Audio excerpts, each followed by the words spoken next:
opening days of the American Revolution, the British Army of Occupation was trapped in Boston by a ragtag assortment of colonial militia.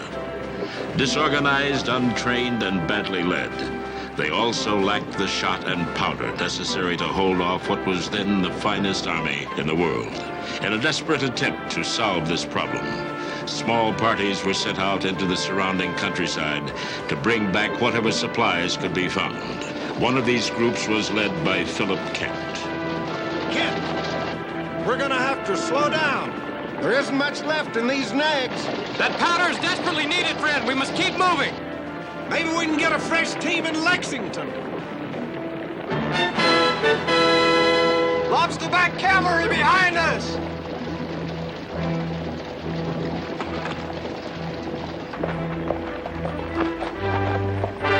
Keep that wagon moving.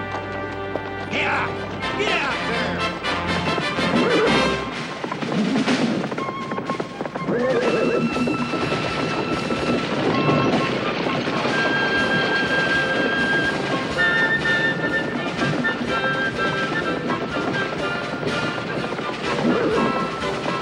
It's no use. We can't outrun them. We best stand and fight. We're outnumbered. Well, your options, friend, are few unless you prefer being shot in the back. Keep moving. Yeah, get out. Go on, Bate. Patrol, halt.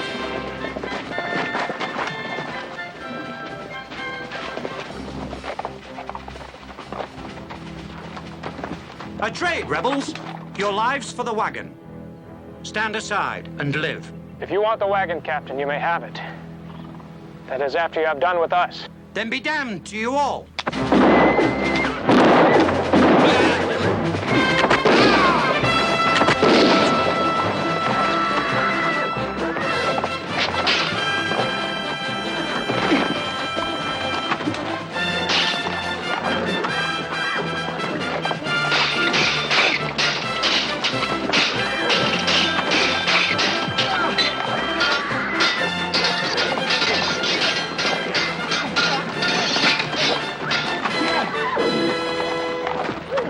Better swordsman than I would have expected from a Yankee merchant. But that wagon is, I believe, more important to both of us. Another time, perhaps.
So I lost everything, sir.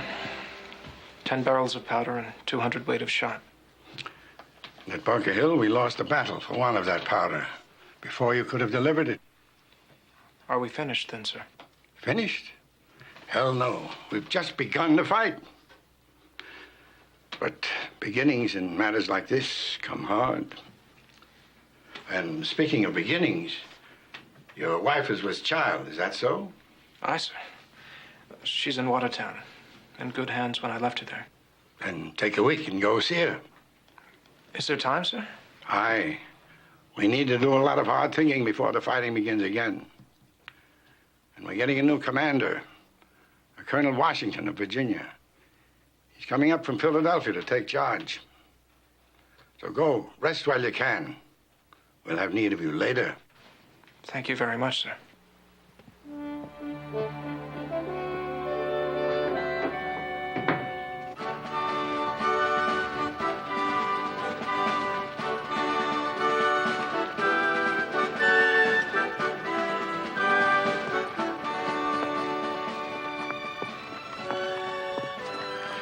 Well, if it ain't the black sheep of Caroline County.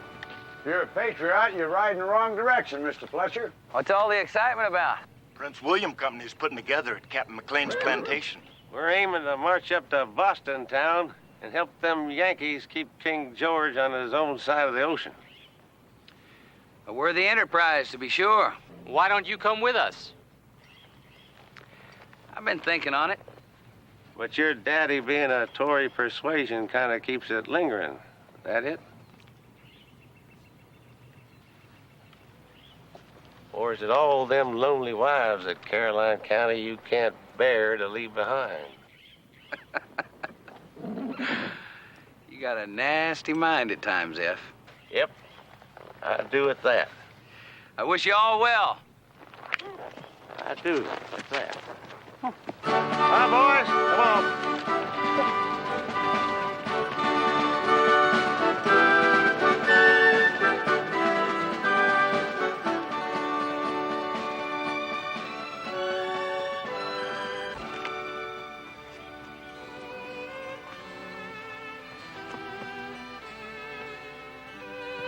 I've been waiting an hour, Judson Fletcher. My dear father was lecturing me again. Doesn't have much opinion of me, you know. And with good reason, if you ask me. Now, don't you start lecturing me, Charlotte. I just couldn't stand it from anyone who looks as desirable as you do today. Just today, Judson? Only today? Every day. Well, you know damn well we don't see each other every day. It's been 2 whole weeks now. Well, it isn't all that simple now, is it? Well, it could be. If you didn't have other things on your mind. Like Peggy McLean. Yes, I know about it. The whole county knows about it.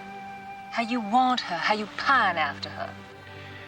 Charlotte, you know better than to talk about. What I know about is that you make love to me and you're thinking about her. Isn't that what you do? Isn't it? Judson, I didn't mean what I said. I spoke too sharp. Please.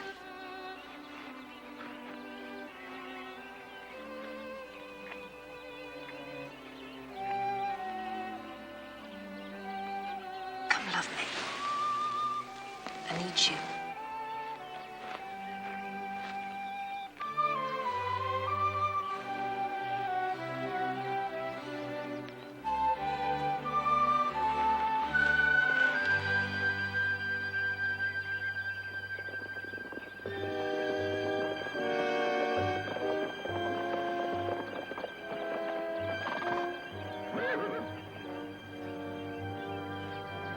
I'm rather afraid we've just been found out, Mrs. Waverly.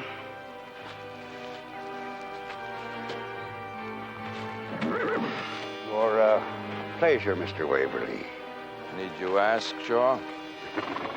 Mrs. Waverly first, I think. Very good, sir. Yeah. Looks like this could get a mite nasty.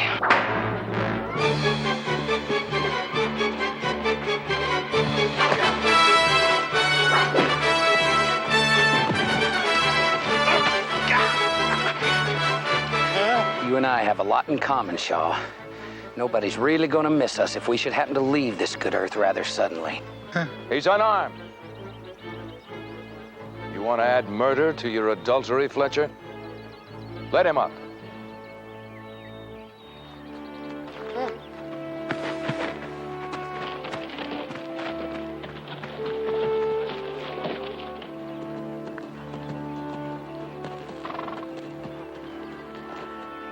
Charlotte, get on your horse.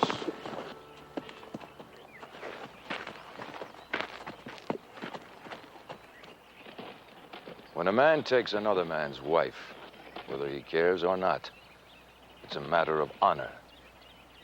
I shall enjoy killing you, Fletcher. And I do demand satisfaction. Now, Ambrose, don't start acting like a damn fool. You'll deny me satisfaction?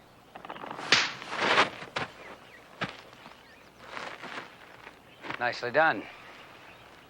Are you sure that won't satisfy you, Ambrose? My brother John will call. Charlotte?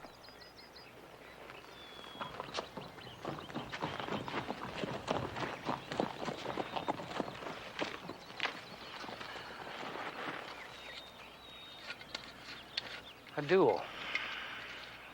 Daddy's really gonna love this.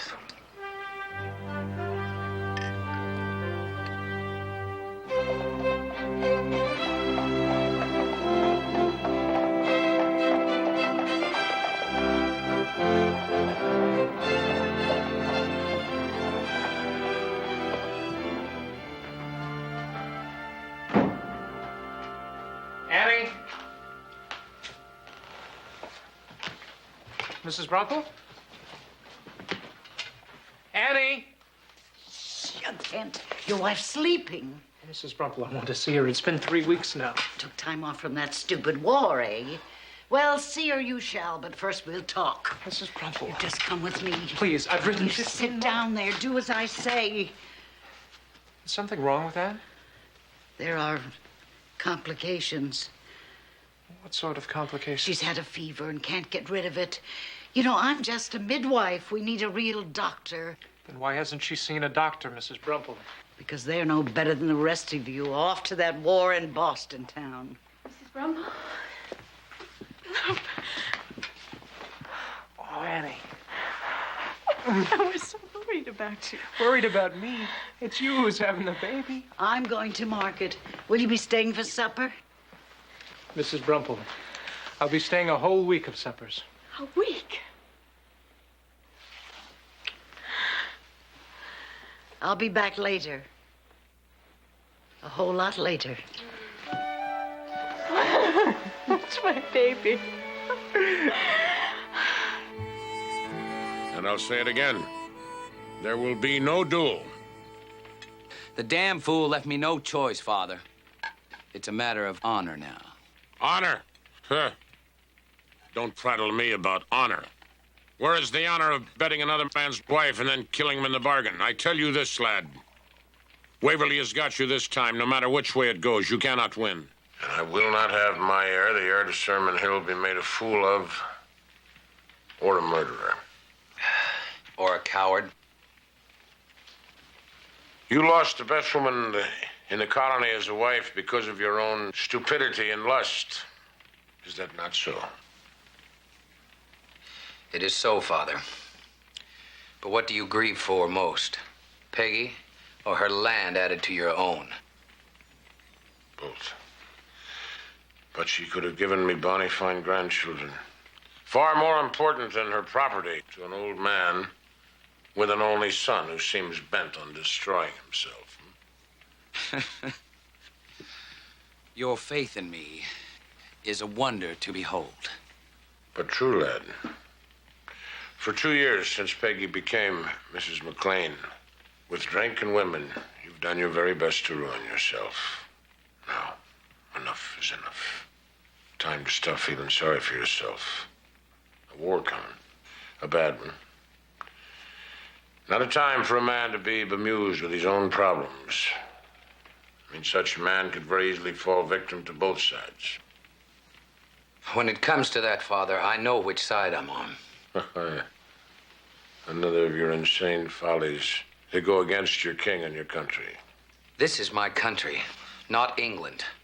And as for kings, I do recollect your rebellion against the king 30 years ago is how you became a Virginian very suddenly. Laddie, we fought because we were young and foolish. But to replace a German usurper with a rightful king, our own Bonnie Prince Charlie, as they call him. But you young fools, you don't want a king at all. A king you must have. And why must we have a king? Well, because without a king, there's no social order. Without that, there's no law to protect a man, his property. Ah, that's what worries you. Your precious property. Aye. And so should it you. I mean, what is the point of life if a man can't hold the fruits of his labor? But without liberty, life has little meaning. Liberty. A catchphrase used to stir up trouble among the poor who hate us and envy our success. You're wrong, Father. You have too little faith in your fellow man. Think of this. Without liberty and freedom, you possess nothing, except by the pleasure of the king and his ministers and the English Parliament. And that is the same as to possess nothing at all. No, you don't understand, laddie. I built all of this, which you assume by right. But we're off the subject, huh? There'll be no duel tomorrow. Wrong, Father. There will be a duel. Hopefully, however, there will be no killing. As my second, Peter, I think you should know my mind in this matter. In case anything happens, that is. It is customary in these affairs. Between us, there can be no doubt I was in the wrong. You were that, Judson. Completely in the wrong. Thank you. At any rate, I shall let Ambrose fire first. If I survive his shot, I shall miss him by design. That should satisfy everybody's honor. It's a noble plan, Judson. Especially since Ambrose is probably the worst shot in the county.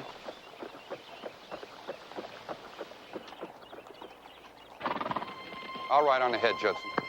Thank you, Peter. Mr. McLean? Mr. Jennings?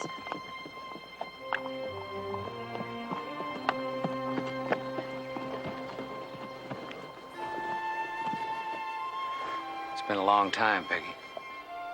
Yes, it has. I understand Peter's to be your second.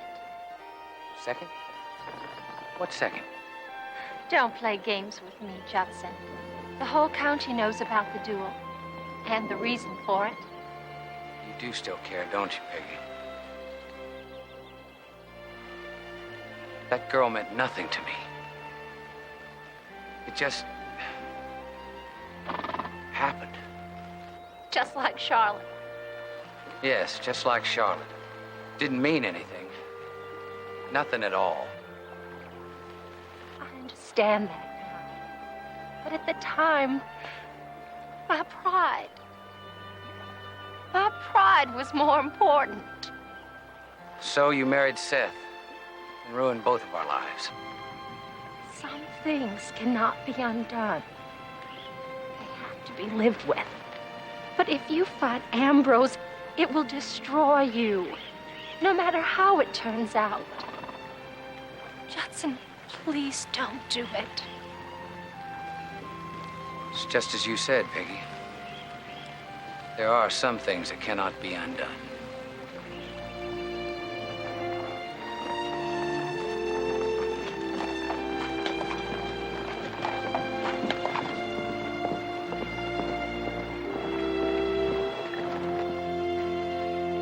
Ambrose, I don't really think this is a very good idea.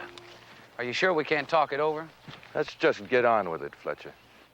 You start back to back from here, gentlemen. At the count, you begin your paces. At 10, you turn and fire.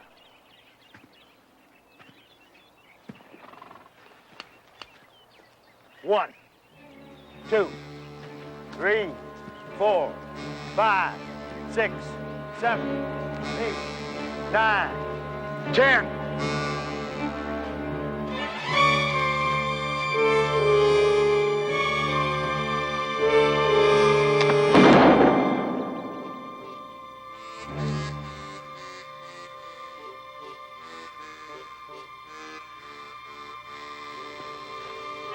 Judson, watch him! Ambrose, don't!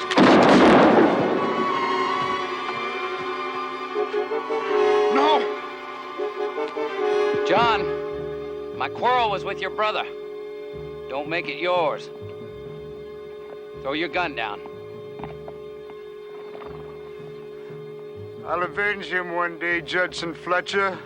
Throw it away, John, or I'll kill you. Now ride off. Tell your lies.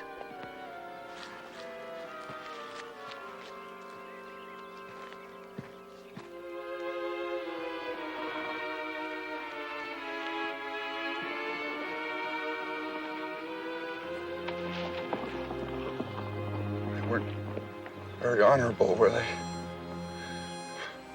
Damn fool.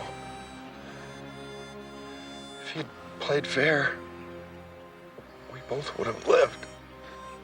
Peter. Go north. With the militia to Boston. There's nothing left for you here. Nothing.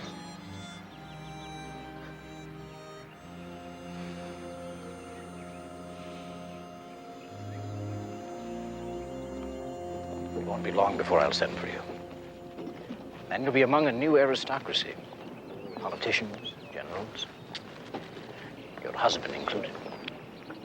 Take care of yourself. Don't worry, I'll be fine. My command will be fine.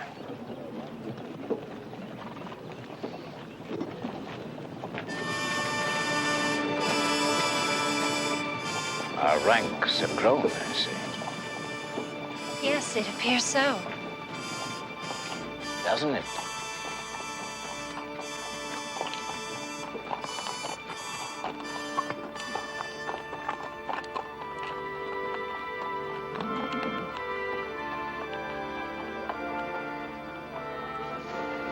One thing keeps gnawing at my gut about leaving the family over this ruckus against the king. What's that? Just feels a mite cozier knowing we got some good sense in the ranks now.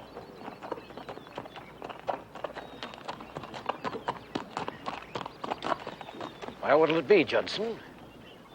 Lieutenant or Mr. Fletcher? You know the choice as well as I do, Captain. It'll be a comfort knowing I'm not leaving you behind. Going to fight the king together, Seth. Maybe it's best we both leave the past behind. Agreed, Judson. But it'll be easier having you along. All right, you Virginians. You got a march of 700 miles. I'm saying you could do it in 3 weeks without so much as losing a fur-tailed cap doing it. Yeah! All right!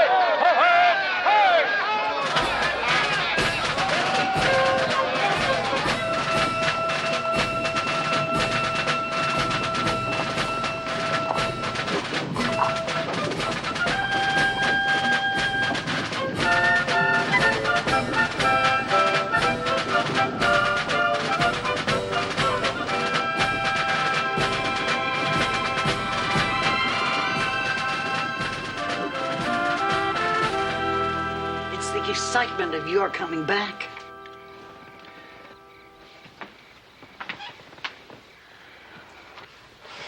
You look so worried. I'll be fine, you'll see. And you're feverish. You really need a doctor. Well, Mrs. Brumple has tried everywhere. There's just no one to be found. Please, Philip, don't let this spoil our time together. God will see us through. There's just nothing more to be done to find a doctor. Yes, there is. And it isn't God's problem. It's mine. I'm your husband. I'll be back. Where are you going? To recall a debt.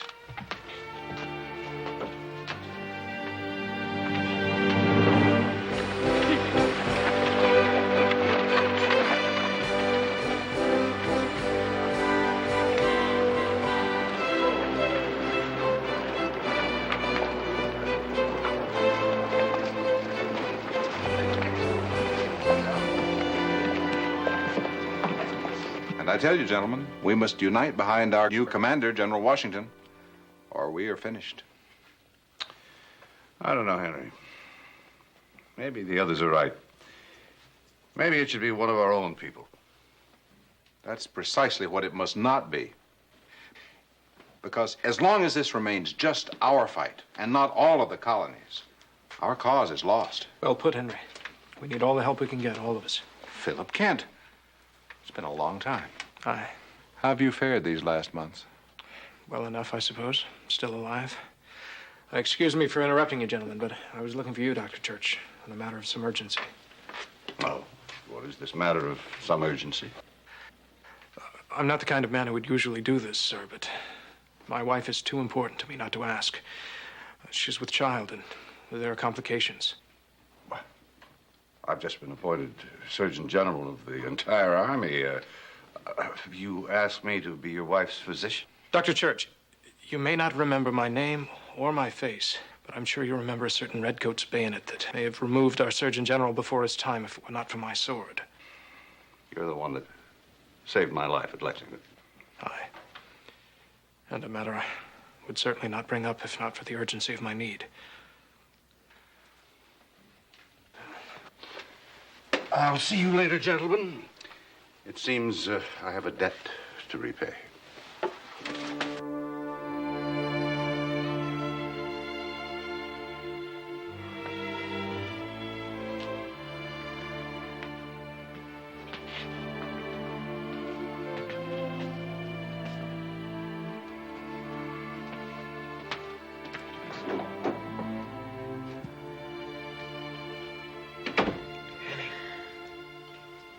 Gonna be just fine.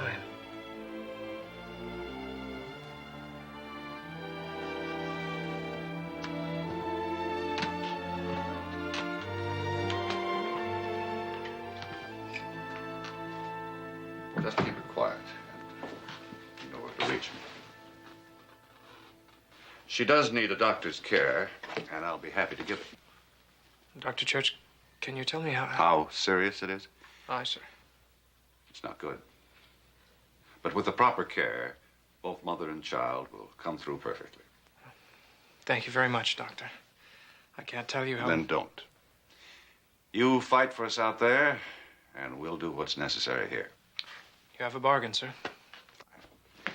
I'll drop in every day or so. If I'm otherwise needed, you know where to find me. Thank you again, Doctor. Mrs. Brumple.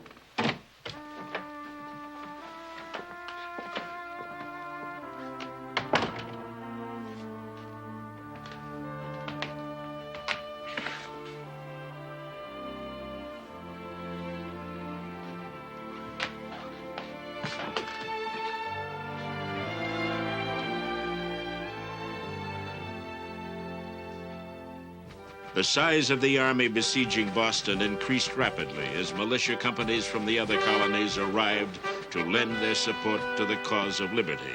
Independence, then being a word not yet in public use by most people.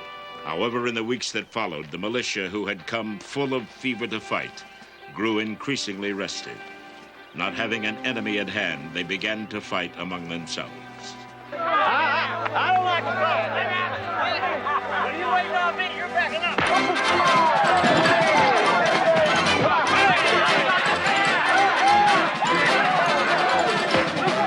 Watch out for that little guy. He's about to beat up your kneecap. Hey, here's one for you.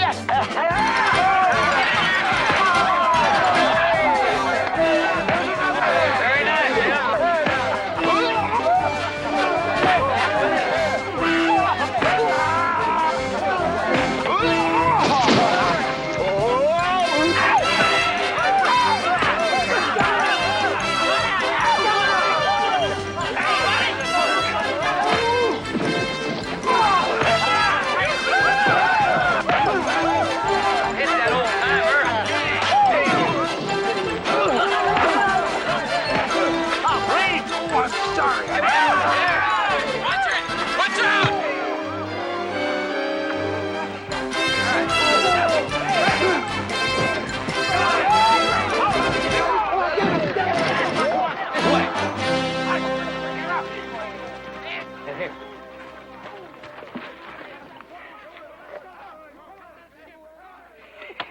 Well, I ain't had such fun since I left Caroline County. Sit down. Have a drink. Man who keeps F. Tate from getting himself killed is deserving. Especially when it's not his liquor. I admit it takes a little getting used to.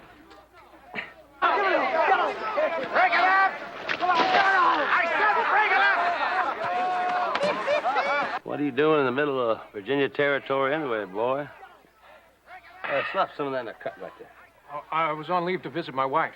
Well, now, ain't that a cracker? Well, it's because she's with child and things being a bit quiet these days. Quiet is the word for it.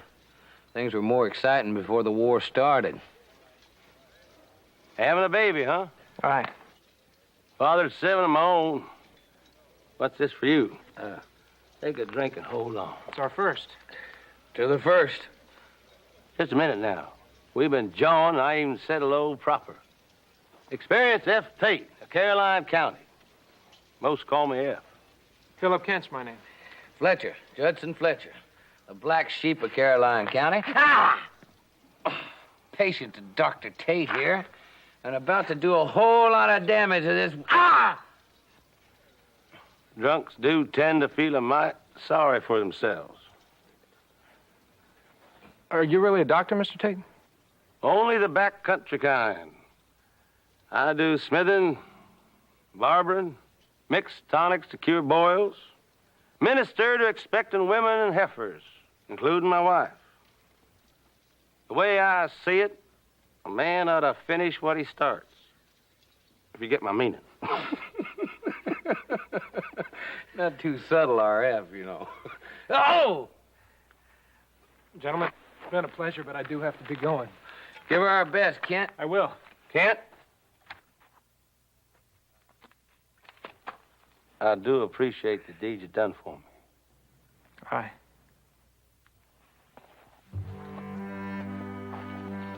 Want a drink? Might as well.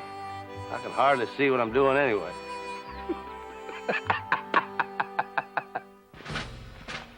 During the following months, the military standoff continued. General Washington used this time to try and shape his unruly volunteers into some kind of fighting force.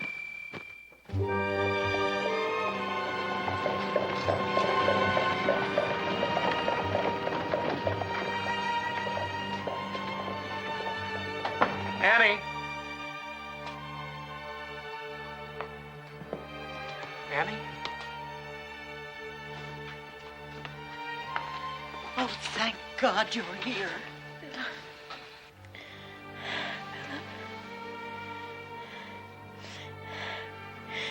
Is that you? Where's Dr. Church? He hasn't been here in a week. I've sent daily messages to him. And what happened? He doesn't answer and he doesn't come. Oh, you've got to do something. I'm sorry. I'm sorry. Please, Mrs. Brumple. Stay with me. I'll get Dr. Church here if I have to drag him.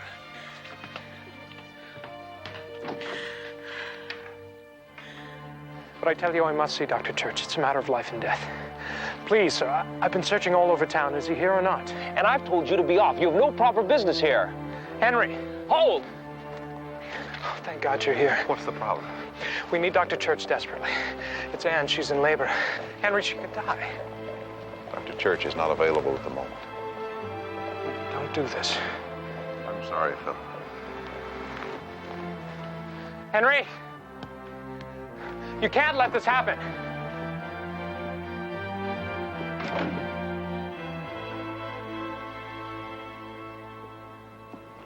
All right, we're leaving. We're leaving. Come on, Ed.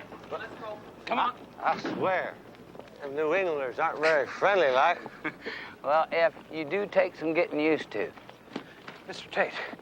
Philip. Hello, Philip. Oh, thank God I found you. You come to have a drink along left? Hold up, F. It's my wife, sir. She's very ill, and I can't seem to locate Dr. Church. It's your Easter time, huh? Aye. Well, show the way. Let's go do what needs doing.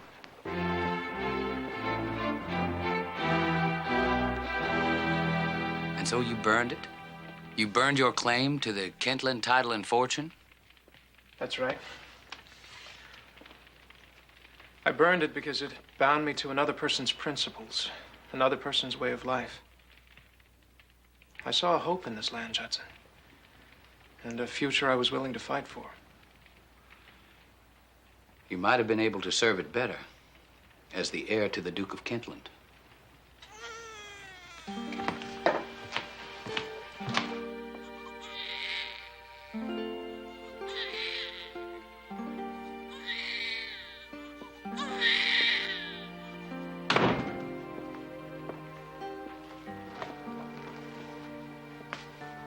You have a son, Kent. And what of Anne? She's awful weak. You best go see her.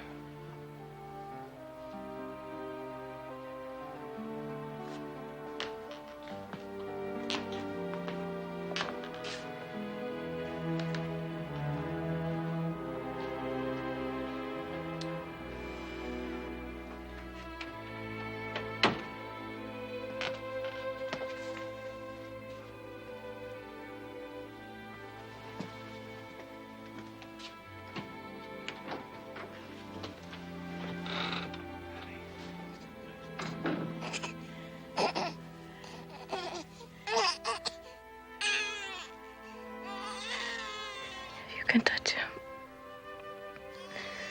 He's yours too.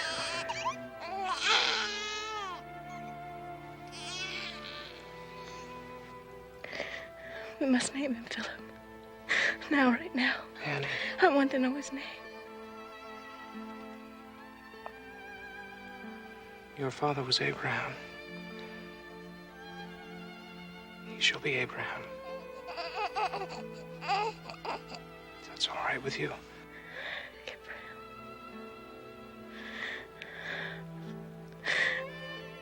Papa, would you please? Annie, please. For our sake, you must try. I'm sorry, Philip. I'm sorry. It's not your fault. Annie, I need you with me. My Philip.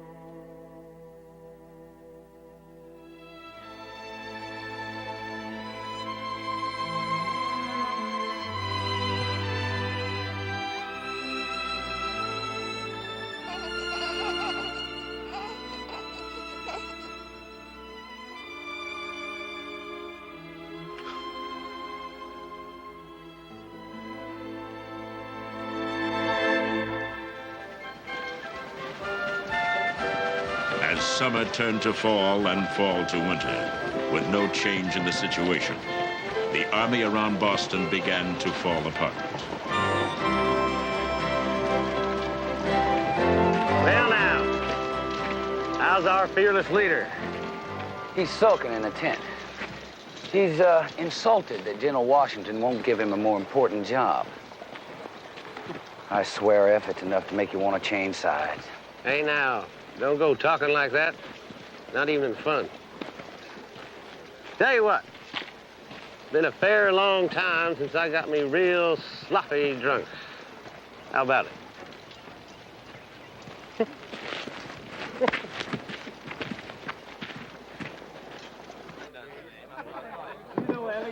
Oh, it just seems like everything I've put my hands on just turned sour. Must be something in the blood. Something in the drink, if you get right down to it. You drunk yourself past happy and not as far as unconscious. No, that's exactly what I mean. I can't even get drunk right. It's hard to understand considering all the practice you've had. Well, look who's here. Kent, over here.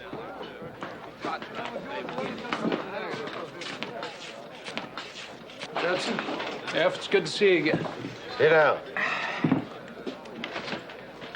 You look about as happy as I feel. You got it in your hand. Drink up. It must be all of 3 months.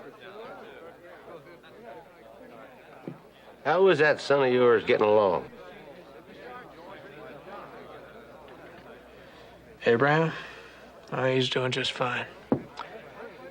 I don't suppose I'm much of a father to him, though. If it weren't for Mrs. Brumple, I just don't know what I'd do. Good woman. A little long in the tooth for some, but a good woman. Well, here's to good women wherever they...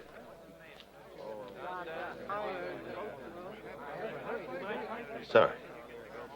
It's all right, F. I know you meant well.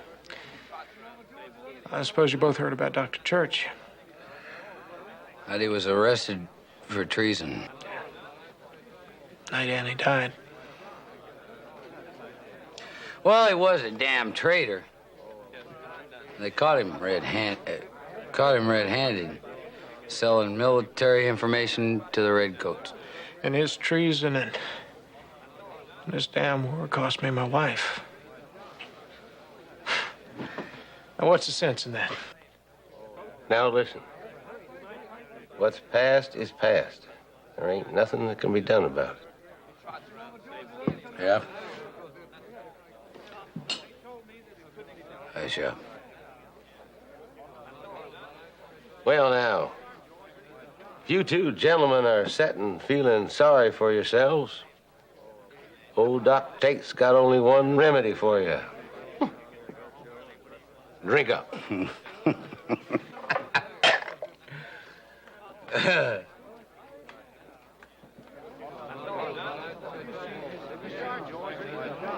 Isn't he a sight to behold? He does have a certain style about him, F. Kind of style that get a man shot at by husbands and fathers. Barmaid! Barmaid! We need some service over here. Ladies engaged at the moment, sir. Lady, huh? That wench ain't no lady.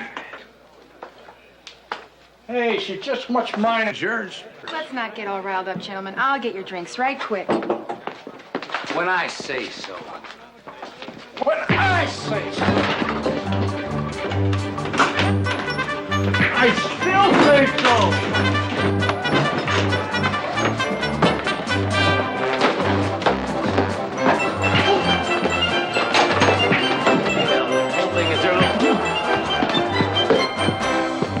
Hold on now.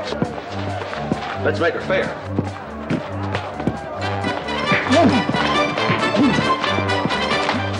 Hold on. I think you and I are related.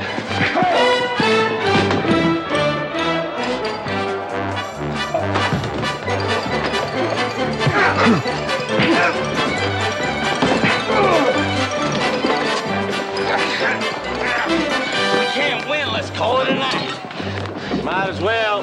There's a few too many of them. Get! Excuse us, just a minute. Let's find another party. We're a little bit late already. Yeah. Don't be messing with me. Hold fast! The watch is coming! All right, you're under arrest. What for? We're brawling. You know General Washington's orders. Let's story for him at headquarters. Move it. Move it. You. Yes, sir.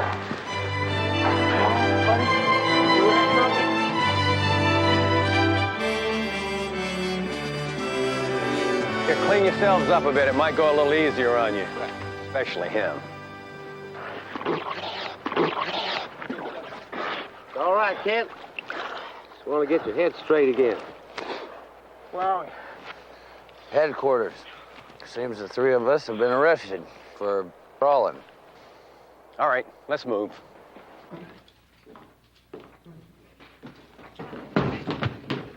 Philip. Henry. That was fast. I just sent for you 10 minutes ago. I'm afraid I don't know what you mean, Henry. Neither do I, sir. We just arrested these men for brawling in public. Nonsense, Sergeant. General Washington requested this man for a special service. What about these other two? Leave them with me. It's all right. I'll take full responsibility. But, sir... Dismiss, Sergeant. Yes, sir. Henry, I'd like to introduce you to two friends of mine. Lieutenant Judson Fletcher and Sergeant F. Tate, the Prince William Company, Virginia Militia. Henry Knox. Well, you'll be going along, too, I imagine. Beg pardon? We've already asked for the Prince William Company. But how do I fit in, Henry? As my executive officer, if you accept. But, Henry, I'm just a militiaman, and you're a civilian. I'm a colonel, and General Washington will make you a captain. Captain? Why? Because I requested it, and because of special knowledge you have. What a poor excuse for an army general. You forget your fellow Virginians too easily. Which of the two bothers you most, Seth? One day you'll live to regret the treatment you've given me. Let us both hope that you're wrong about that. God knows we need all the support we can get for our cause. But I cannot suffer disaffection without just cause, and you have none that I can see. We have a difference of opinion, sir. Well, you have my resignation, General.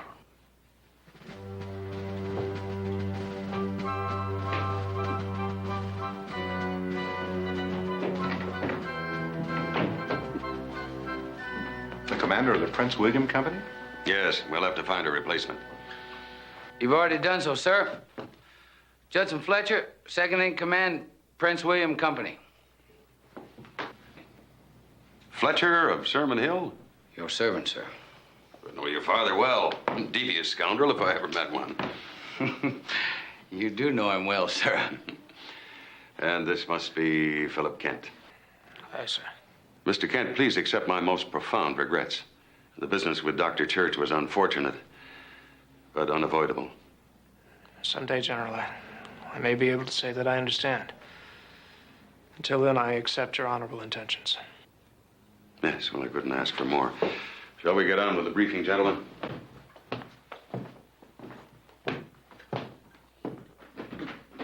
Be comfortable, gentlemen?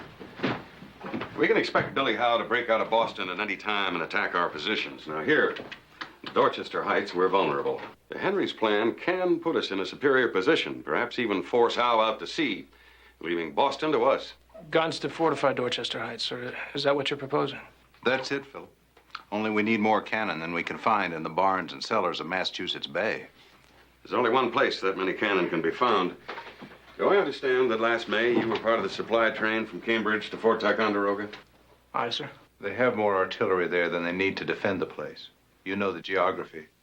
We need those guns.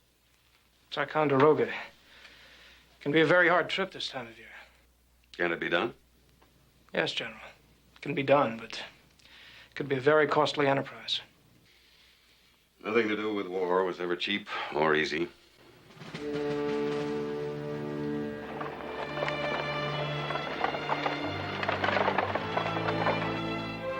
Anyway, Mrs. Brumple, this journey may take some time. In fact, I have no way of knowing how long. If you're asking me to continue taking care of the child, save your breath, young Kent. I wouldn't let you take him away if you brought the law down on my head. Well, that's very kind of you. No, that's nonsense. I'm being truthful. I love little Abraham as though he was my own child. So go fight your war and leave the child in better hands than yours. Come on, baby, get down here and don't cry. That's it. Here we go. Is it too hot for you? Oh, if you're trying to offer me money, please don't. The child doesn't eat much, and soldiers hardly get any pay at all. That's also very kind of you. Nevertheless, you must have these. If anything should happen to me, these papers are proof of Abraham's inheritance from his grandfather, Lawyer Ware. 'Tis his by right, and you must claim it for him if I don't return. Oh, you'll come back. Only the good die young. Don't you worry. I'll take care of these and him, so you put your mind at ease.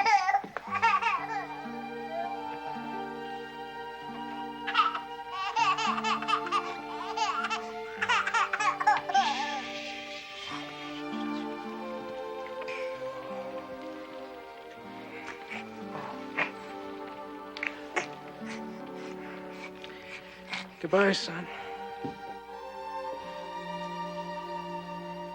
Someday when all this is done with, we'll start over again. You and I together.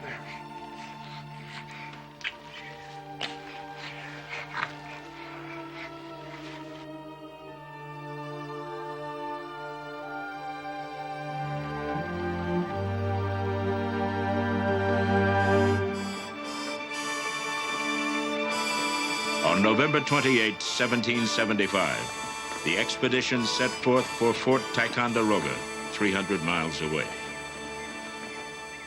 We've been moving pretty fast so far. How much further do you make it, Philip? We should reach the lake by nightfall. Maybe another day to the fort. What's the country like up ahead? It's mostly wild. few farms. Could be some Indians, though. We should send scouts ahead. Right. Sergeant Tate! Yo! Take a couple of men and scout on ahead. What am I looking for? Anything that might give us a problem, Sergeant. Calvert, Breen, mount up and follow me. Boy, the weather's sure getting colder by the day. It's the best thing that could happen to us. Need the snow for the sledges. No way we can haul those guns across this country on wheels. My luck, we'll have a dry winter.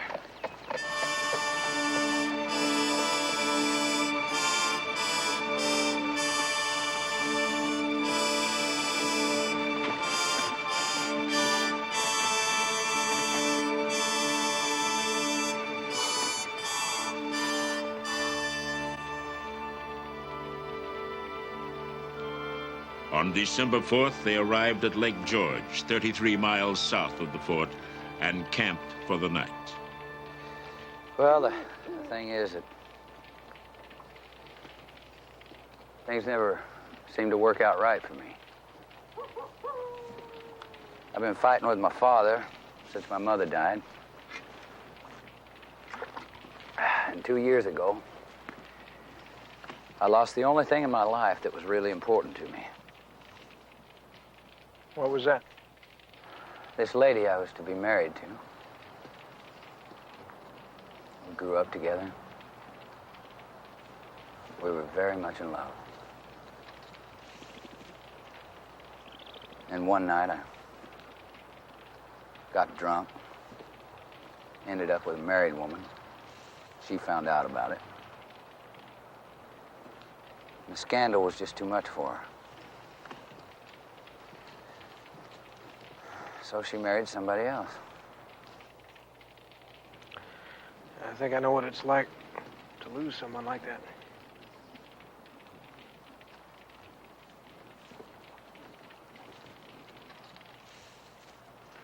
Sometimes I think I did it deliberately. Maybe things were going too well. I don't know. I never was fit for the life of a plantation owner back in Virginia. What do you think you want to do with your life, then? I don't know. I don't guess I've ever really known. Maybe that's why this war and this expedition is so important to me. It is important. At least Washington and Knox believe it is. That is, if we get the cannon there. We'll get them there. This is the first time in my life that I've had my hands on something really important. We'll get them there.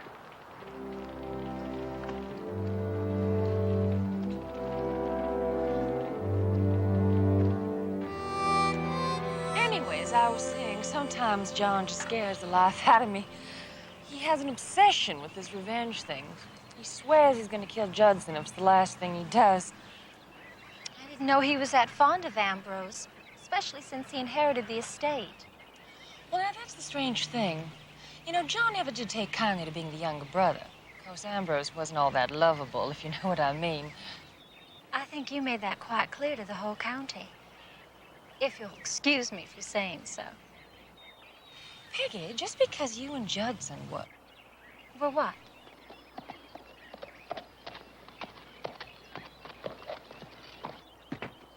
I have no claim on Mr. Fletcher. And whatever went on between the two of you is certainly none of my affair. Well, that's very unkind. Very unkind. Mrs. McLean?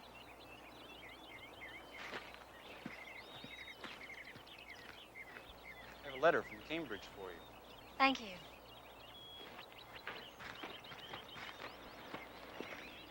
From Seth. Anything wrong? I don't know. He's resigned his commission. He says he's going to Philadelphia to join our delegation to Congress. He wants me to meet him there as soon as possible. How exciting. Yes, I suppose it is. Well, I'd best get to packing. If I should just happen to run into Mr. Fletcher while I'm up north, is there anything you'd like me to tell him for you? Yes, tell him. Well, warn him about John. I'm sure it won't worry him in the least.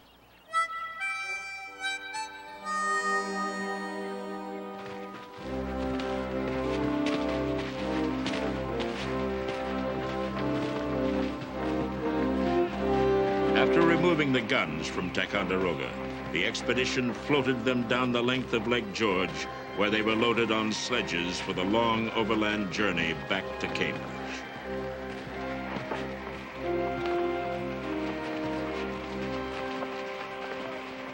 Come! Come! We can't get through up ahead, Henry. The pass is blocked by snow. We just have to find another route. Damn! These delays are driving me mad. Never knew a man that could fight the weather and wind, Colonel. What do you think, F? We have enough time to scout south before dark? We'll sure give it a try. We'll find that route for you, Henry.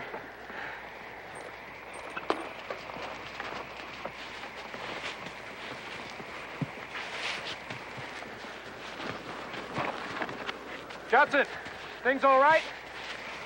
Don't ask. A week ago, I thought of this as a challenge, not an impossibility. Well, we'll make it yet. Save us some supper. Aye, aye.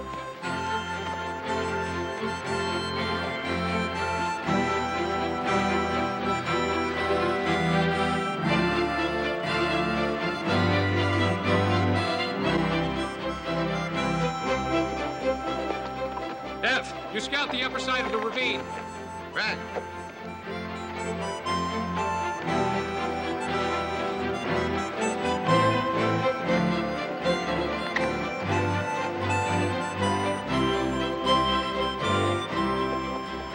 It looks clear down this way. I think we can make it. Good. Ain't nothing up here but trees.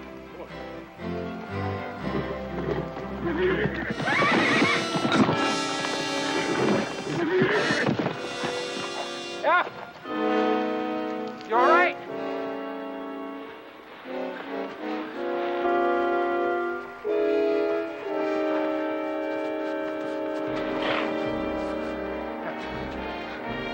F.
They're long overdue, sir. I still think we ought to send out some search parties. To look where? I'm as fearful about them as you are, Fletcher. But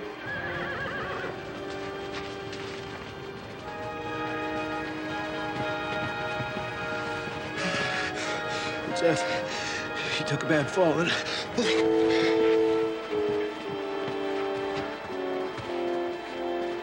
He's frozen to the bone. You men lend a hand here. get him inside.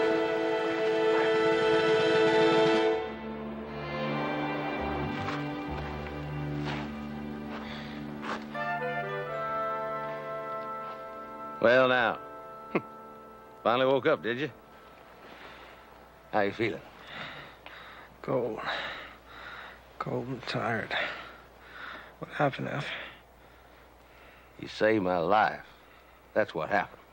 I don't remember. Of course you don't remember. Damn near died of exposure. Here. Drink this. It's hot. Careful.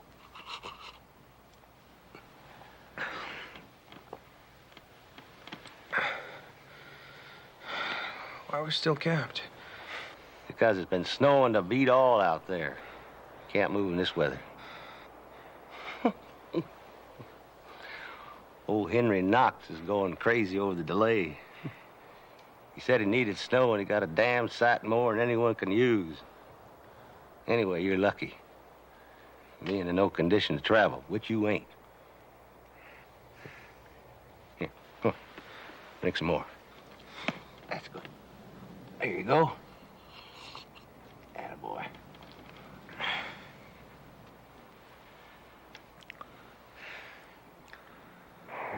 For 2 more days, because of a howling blizzard, the expedition was unable to move.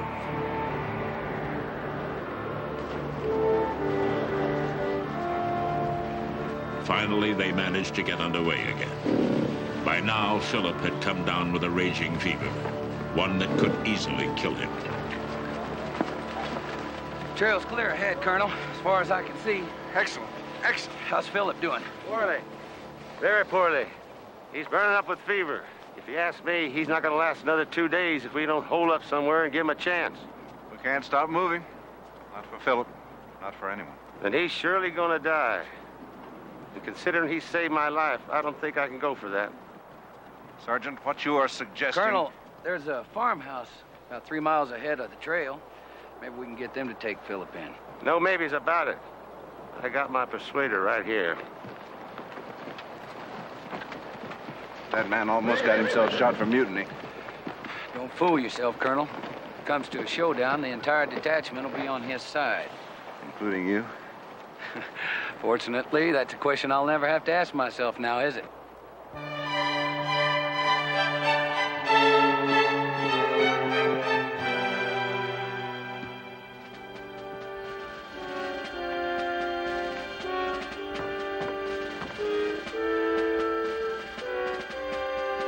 All right, now. Open up. You know you're in there. We ain't above burning this place down.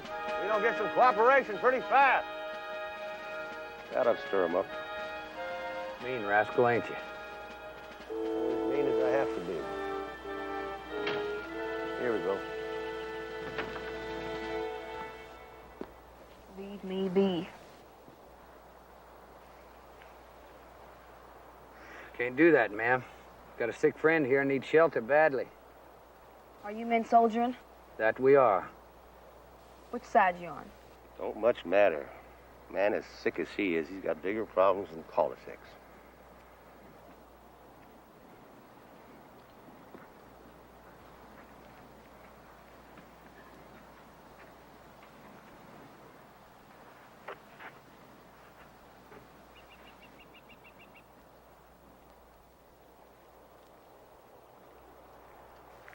He's burning with fever. Do tell. Now, we're going to bring him in here. He's surely going to die. We don't figure to let that happen. Your man home? No, not presently. He's off to the fighting, too. Now, you take good care of our friend here till he's well. And I'll see you get the same amount again. Agreed? Do I have much of a choice? Not much. Bring him on in.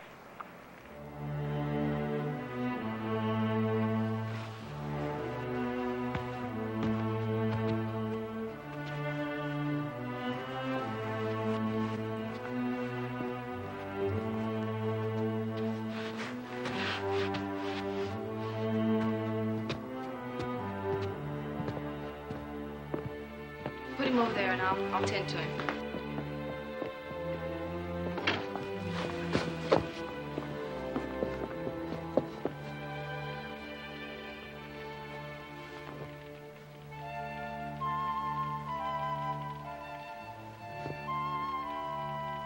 He sure looks poorly.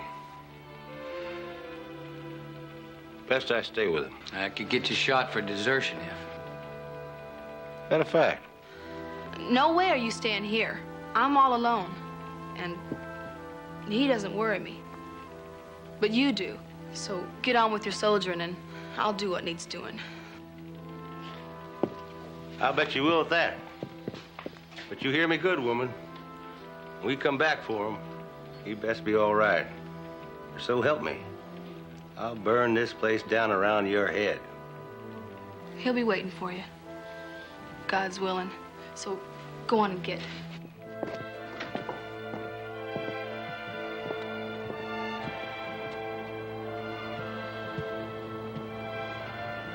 Hey, Yeah, what's your friend's name?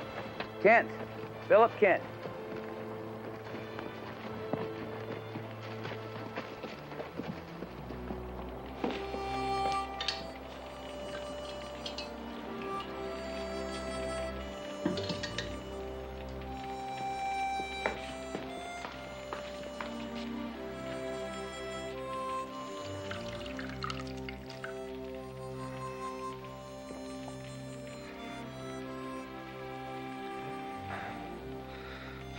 Honey.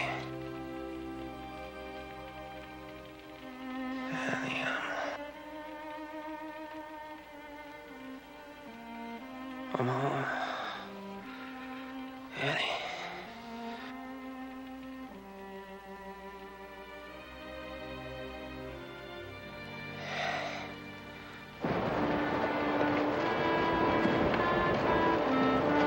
All right, boys, one more time. All right, hitch him up. Move him on out.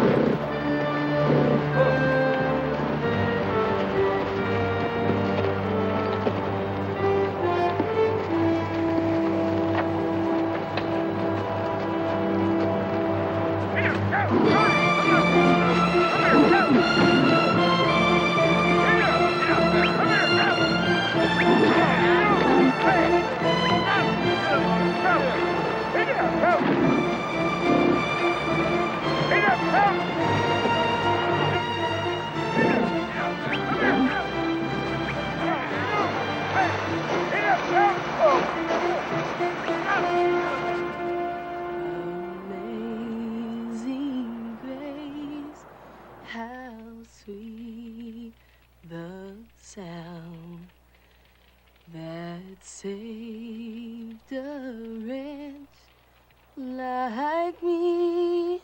Ooh, I want. Where? You finally woke up. I'll be with you in a minute. What am I doing here? A couple of your friends left you off 2 days ago. You were in a real bad way. Had a burning fever.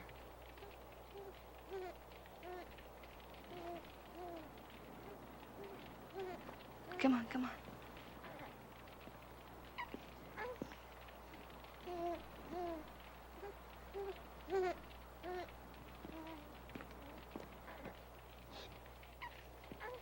You must be starving by now.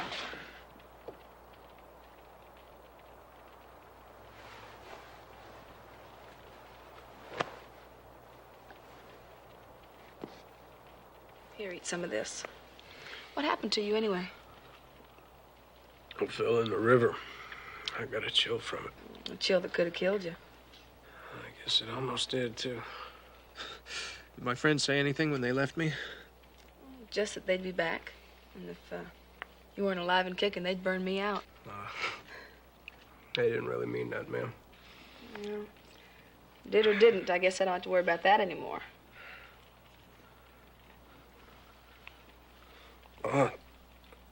What'd you do with my clothes? Oh, I took them off and washed them. You too. They smelled something awful. There's only one bed in this room, ma'am.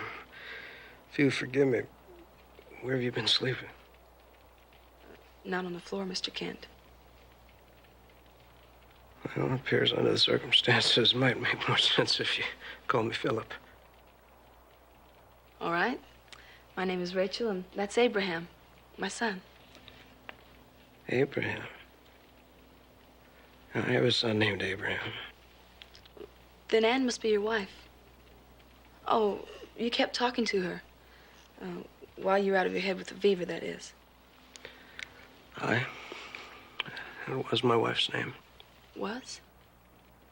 She died about 6 months ago. Oh, I'm sorry. The way you were talking, you must have loved her very much. I did. Where's your Abraham now? He's in Watertown. That's near Boston. Left him with a very kind woman. You must miss him something terrible. Yeah, I surely do, ma'am. Where's your husband? Oh, I don't know. He went off to the fight, and I ain't seen him since September. Well, at least it's for a good cause, ma'am. Maybe. Well, that ought to hold you till dinner. Try and get some rest now.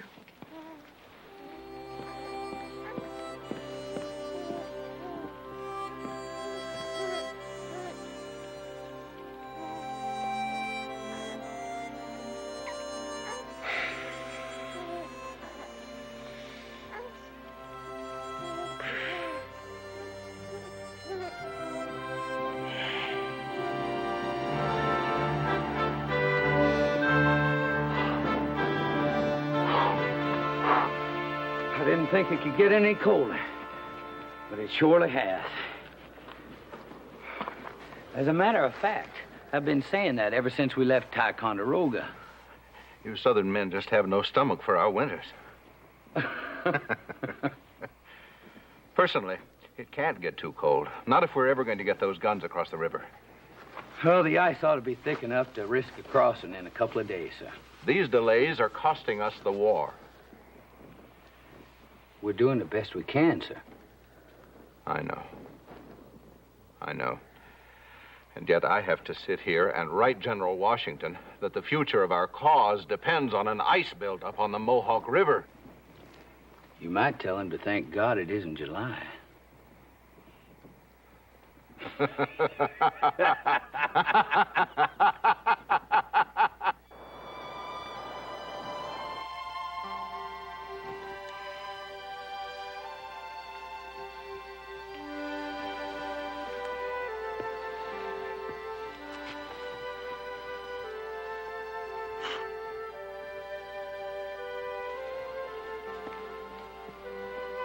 Philip. Philip.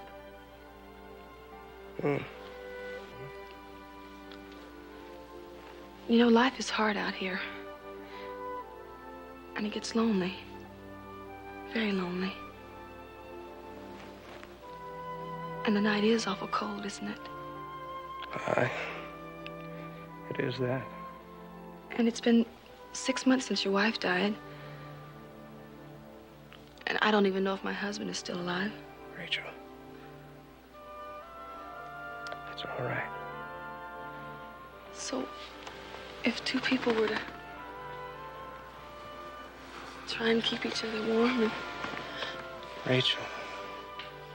Hush.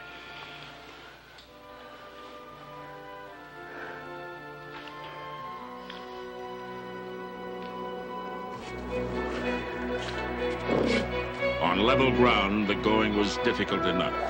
On steep slopes, however, it became almost impossible and very dangerous. Stand ready to lower the next sled. The next to last sled down the hill. Make sure all the guns are secured. And relash that powder sled. Yes, sir. Cheer up, F. We're gonna make it yet. Should have taken a long way around. Would have taken too long. Besides, if Hannibal can take his whole army over the Alps, we can surely manage this little hill. I don't know what war he was in, but he's welcome to this one. Why don't you go up on top and give him a hand? No, this way. Are you secure up there? Lower away! Up, get up.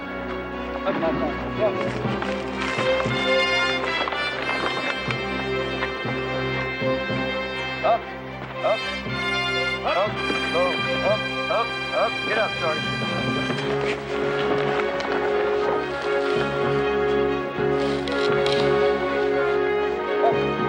Get up. Up.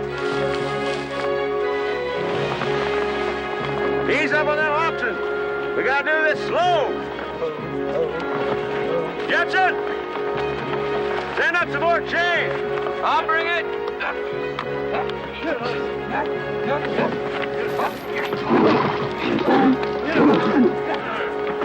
Get up out of it.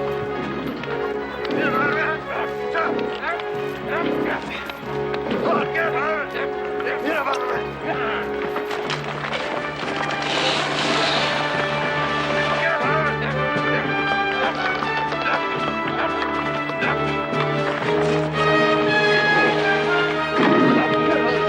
Don't get them animals all riled up now.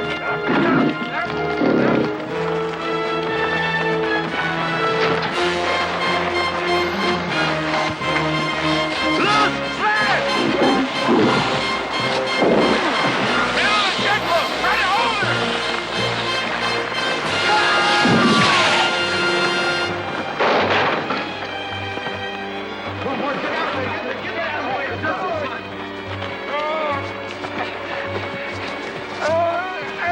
That sled mangled his leg good.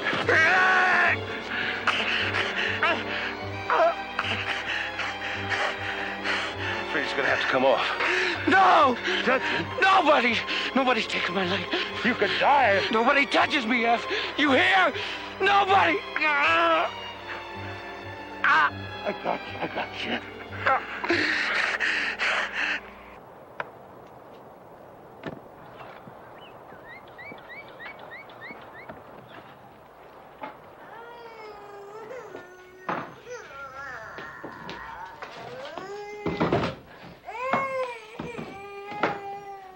Whoa. I believe Abraham likes me better clean shaven.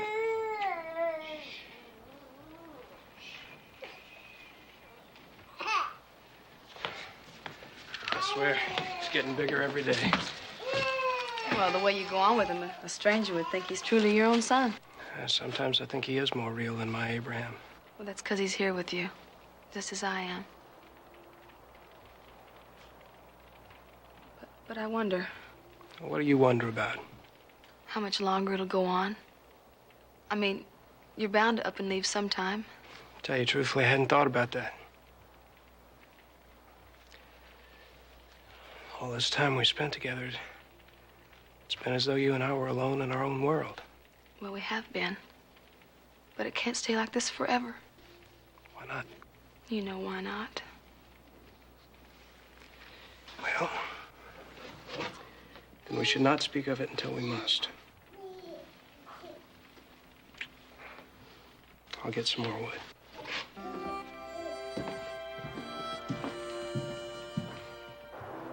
With Judson Fletcher strapped to a spare sledge, they continued their trek through 40 more miles of deep snow and took rest at a farm on the outskirts of Albany.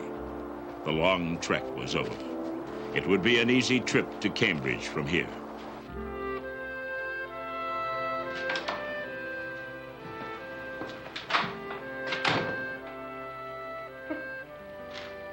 You stubborn old mule. Doc said you get to keep that leg.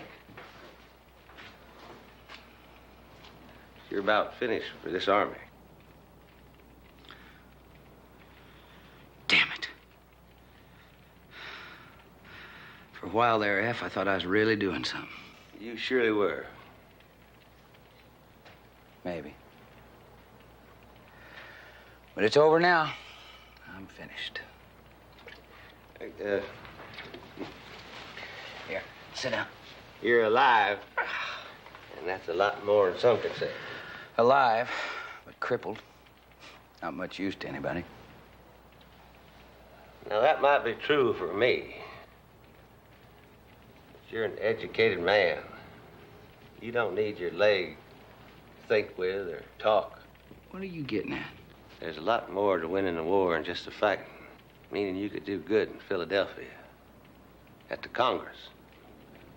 A man that's been through what you have, he might be a man they just might listen to down there.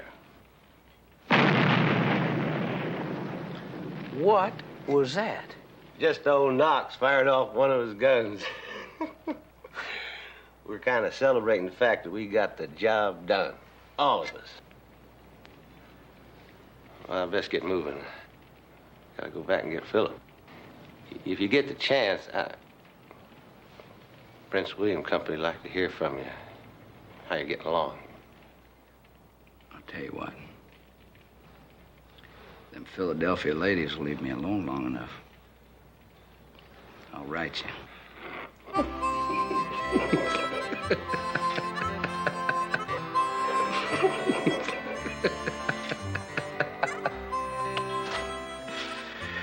Wait a minute, you can't read. I know that.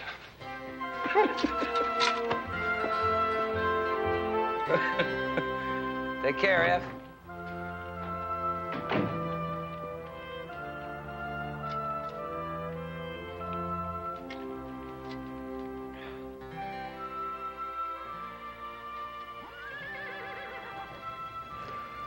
Someone's coming.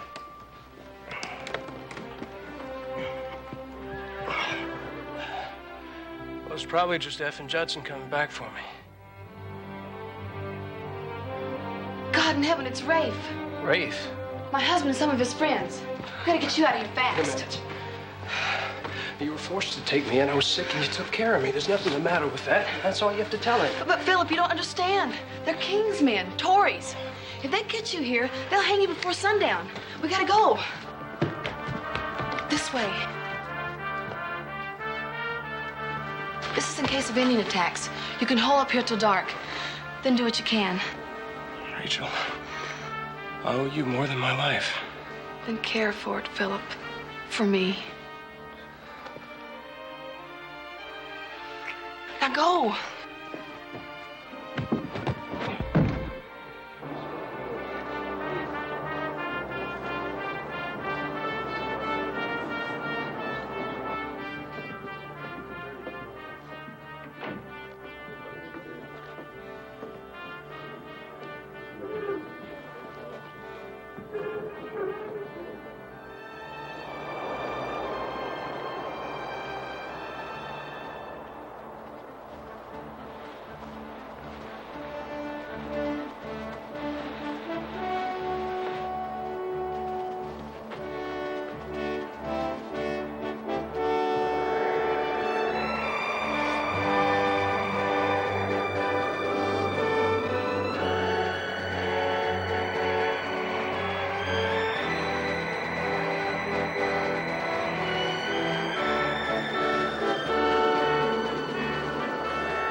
What are you doing out in the middle of nowhere? Well, it's a long story that'll keep. Right now, I think we'd best just get the hell out of here.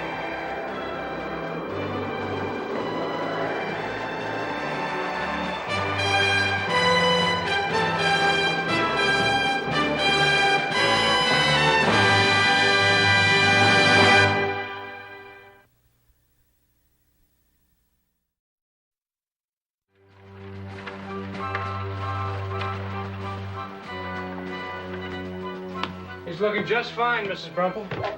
His mother'd be very happy to know how well you've done by him. I did what was needed, and so did you. Oh, not you again. Don't you ever take a bath? Miss Brumple, if I wasn't true to Minnie May, you'd be the apple of the orchard. F. Tate, what brings you out today? From Philadelphia. Judson, I think. Thought you, might like to tell me what it says. Never had the time to learn to read. Here, Abraham, you go to your Uncle F. Maybe you won't cry so much. No, you see there? Abe here don't think I'm so foul. Abraham. Come here, dolly face. Don't give it to me so fast. I knew it. Judson's done it again. Done what? Well, he used Tom Jefferson's influence in General Washington's. He's been made part of the Virginia delegation to the Congress. Well, howdy do. Says here that he had to squeeze this letter in. Some private joke he had with you? Which means the bull's running loose in the heifer pen. That's English for... I guess he's a mite too young to care. Well, I feel better now. Don't we all? Oh, I also got a message from the general. He wants to see you right quick. Is it the war again? Very same.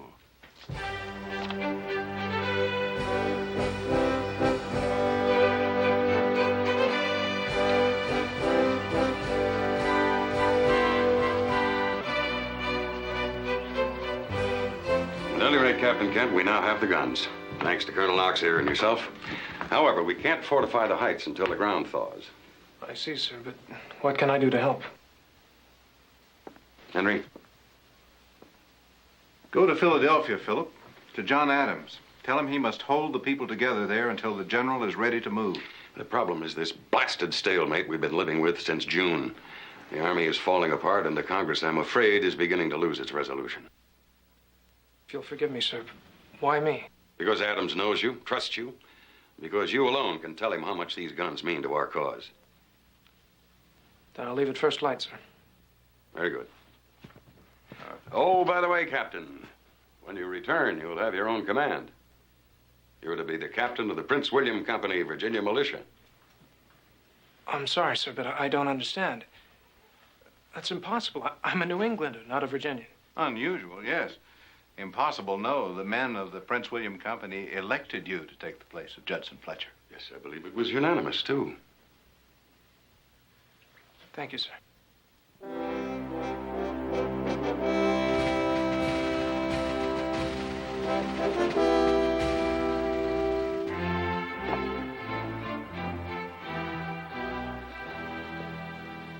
Well, speaking for myself, I thought things went very well today in the Congress. We're not moving fast enough, Doctor. Lack of resolution in these times can be fatal. Your motives are admirable, Judson, but your lack of tact in handling the opposition leaves something to be desired. Mr. Jefferson is, as usual, quite right. One does not win friends by pointing out their failings. I'm sorry, Tom.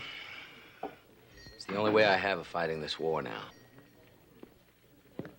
Mr. Jefferson, Dr. Franklin. Mr. Adams?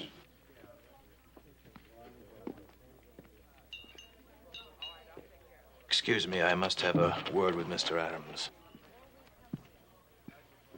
Was it my imagination, or was I just snubbed by my fellow radical, the great John Adams? He's from New England. They have a very rigid sense of morals up there. Meaning? Well, after all, there has been some talk about town. About me? A fascinating subject. No doubt you're going to lecture me again, Doctor. Mm-hmm. So let's have another drink. I still believe we must reconcile our differences if we're to succeed in this rebellion. United, we can accomplish anything. We have it in our power to create a future beyond imagination for this country. Ah, but there's the rub, Tom. Now, do we wish to create a future beyond imagination? Speaking for myself, I'm quite satisfied with life as it now exists. Once we're rid of the king, that is. I'm afraid the one goes with the other. We cannot hope to win a broad enough support from the people for this revolution of ours unless we can offer them something better than the life they had under the king. So in order to get this support, you would destroy the social order, upset the balance of society, and lose for our cause all men of substance and property. No, sir. This revolution is a political matter between ourselves and England. It was never intended to be a social revolution.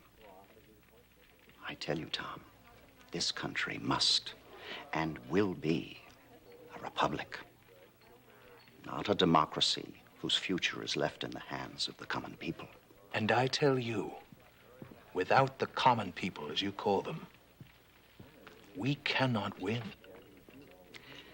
Well, as to that, history will provide the answer.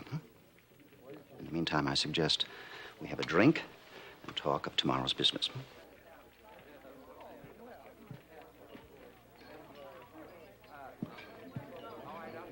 As I was saying, Judson, your spirit and intellect in the Congress is most welcome and refreshing, even with your frequent outbursts and your refusal to follow protocol. Protocol, you know, is the grease which permits the wheel of politics to go round. I confess, Doctor, I'm not a patient man. I know. But there are other things, such as that barroom brawl the other night, for example. It's the talk of the town. I didn't know the place was home for every young Tory in town. One thing led to another, and unfortunately, a member of Congress made an exhibition of himself. But it was a private affair, Doctor. No, Judson. I am afraid it has become our affair. Judson, please try to understand how these things appear to others. What we are undertaking here in Philadelphia will be considered so heinous in some quarters of the world that our personal motives and behavior must be above reproach. In other words, we can get drunk and whore around, just so long as it's behind closed doors, so that our public image remains hypocritically spotless. Unfortunately, that is the way of the world. I see. Dr. Franklin, forgive me for saying so. But you know, you have quite a reputation as a ladies' man yourself. And no one thinks the less of you for it. Oh, if anything, they think more of me for it. But that's just because of my age, young sir. You see, for a man of my advanced years to even consider the pleasures of the flesh, much less enjoy it, is such a wonder to behold that it leaves even my worst critics struck dumb with admiration.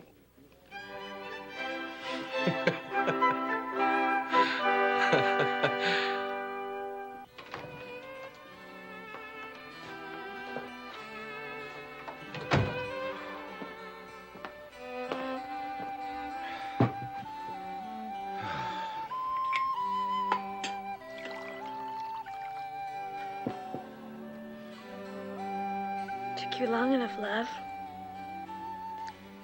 You and your stupid politics. You're coming home later every night. Sorry, Molly, me sweet.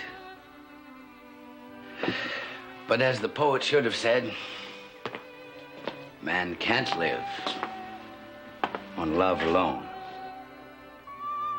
Good try.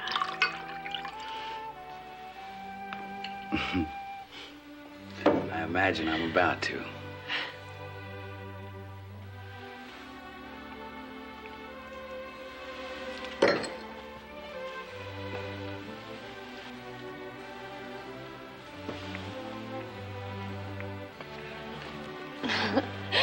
Jed, you really are a devil.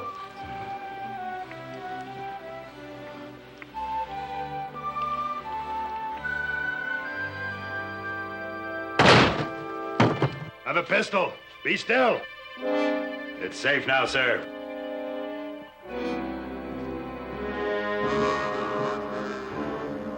Well, Fletcher, you are slipping. A tavern slut. Look, you... You've come a long way, John. For a brother you never cared that much for. My motives are the least of your problems at the moment, sir. Judson, what are they saying? What they're saying, Molly, is that they're planning to kill us. The hell you say?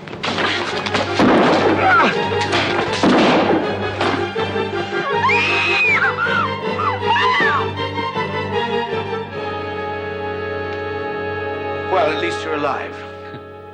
None of the Waverleys could ever shoot straight. You're taking this too lightly, Judson.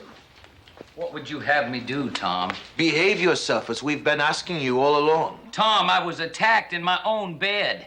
Yes, in which you were entertaining a female companion at the time.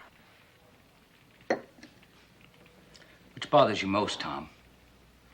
The attempt on my life or the fact that I was not alone? He tried to murder me. I defended myself. Well, is it over? Ask John Waverly. It's not by my choice that he has this ridiculous obsession. I shot his brother in self-defense, as you well know.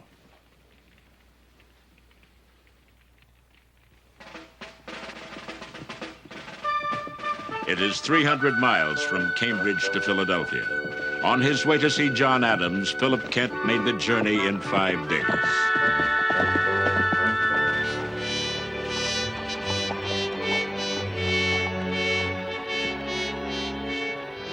I understand Mr. John Adams of Massachusetts has rooms here. That's right, sir. Will you see to my horse, please? And so, Mr. Adams, the General is confident that if you can but hold the Congress in hand, he's certain to liberate Boston by March. And will he also destroy Howe's army? Well, that, sir, depends on General Howe, whether he chooses to fight or to flee. I see. Well, you can assure the General that he has my full support, as usual. As well as the little influence that I can bring to bear. But tell him not to wait too long. The Congress is getting restless. They'd like to see an end to this matter. As would we all, sir. You're not returning to Cambridge tonight. Oh, no, sir. I'm off to find a member of the Virginia delegation, Mr. Judson Fletcher. Fletcher? Do you give him this news, too? No, sir. The message I brought was only for your ears. Judson Fletcher is my closest friend. I see him only on personal matters. Well, he's a good man, Fletcher. Mind you, I speak only politically. His morals are disgusting. As a friend, it might be well that you advise him to mend his ways before his reputation does our cause more harm than a regiment of King George's redcoats. Well, I am sorry to hear that, sir, but I'll do what I can. I don't mind that you do. Good luck and Godspeed on your safe return. Thank you very much, sir.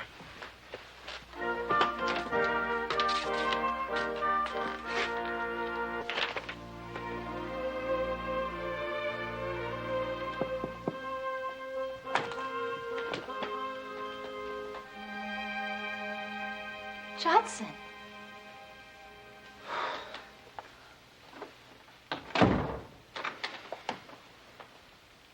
Is this how you live? Always afraid? Forgive me, Peggy. A new habit I've developed. Please, sit down.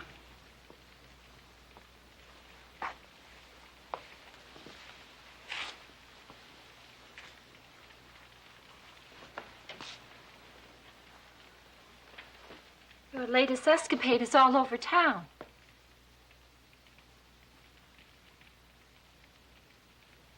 Are you all right? Yes, fine. I'm glad.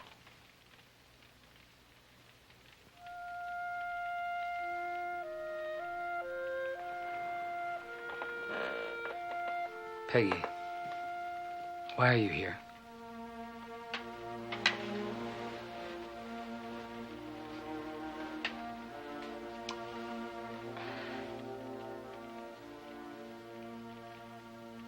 Why do you think I'm here? Peggy, I've loved you. I've never stopped loving you or regretting. Judson, I'm so confused. I've never loved anyone but you. God. Judson, I don't...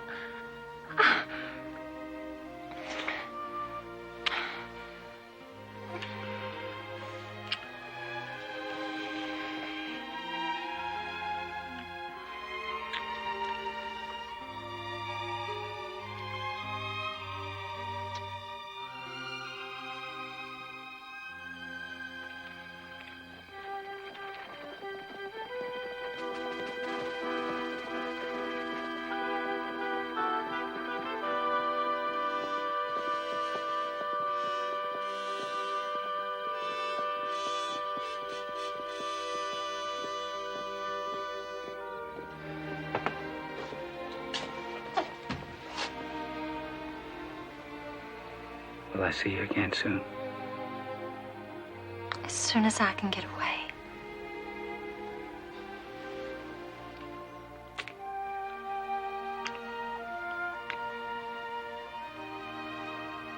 Now rest.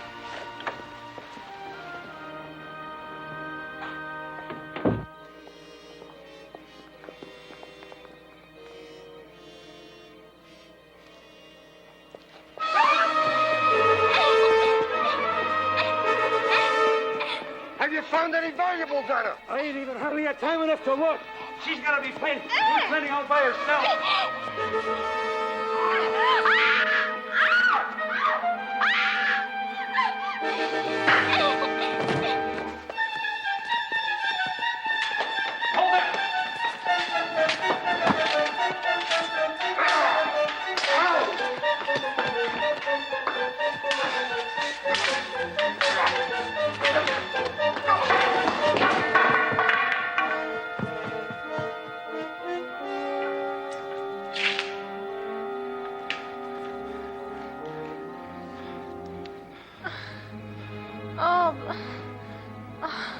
Miss Bill. Don't worry. They're gone now. How are you feeling? Oh, I'm all right.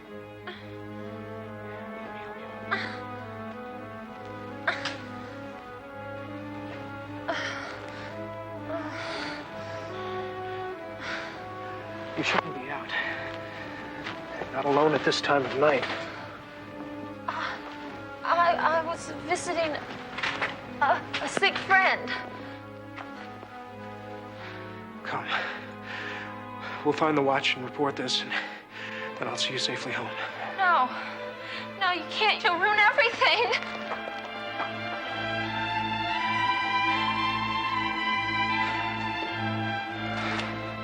So F and the boys elected you captain in my place.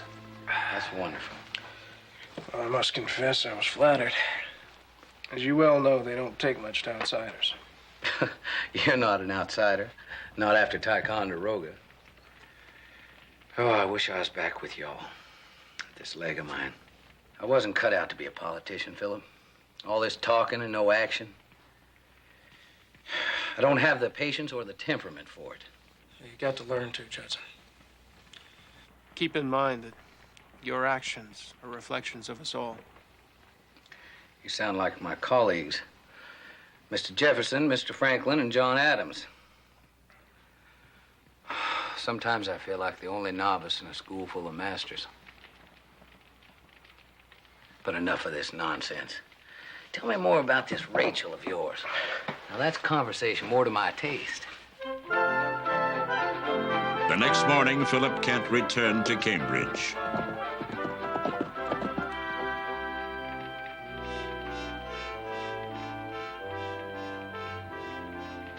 You did well in Philadelphia, Captain Kent. With Mr. Adams' support, we can move ahead as planned. Thank you very much, General. If you'll excuse me, I'd best be getting back to my company. Not just yet, I'm afraid. We've another piece of work for you. Before we attempt to fortify the heights above Boston, we must know the British plans. And you want me to go into Boston, sir? You remember John Masters? I, the clerk of the port. Well, yes, sir. I know him well, but he's an avowed Tory. To the world, perhaps. Actually, he's our chief agent in Boston. We need someone he knows and trusts to bring out his information. Will you do it? I certainly will try, sir.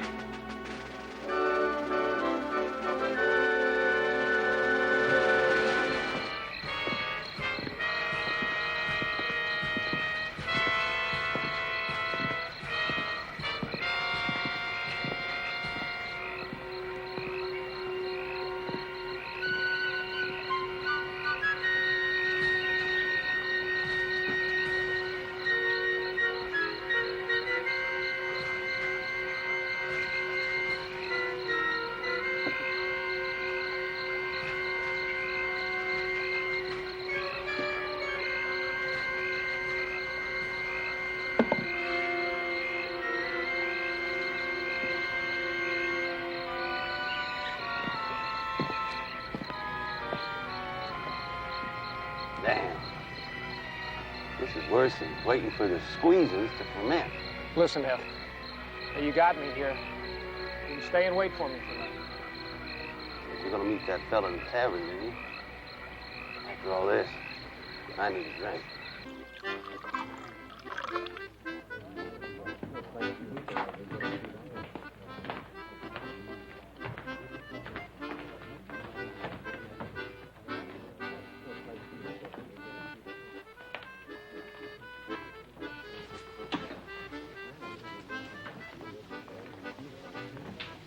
May I join you, sir?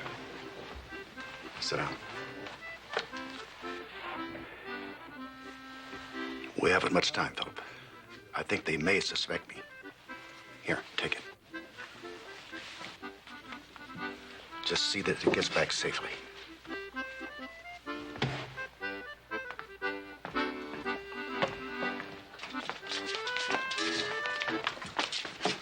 Hold there, Masters. You fool! You damn fool!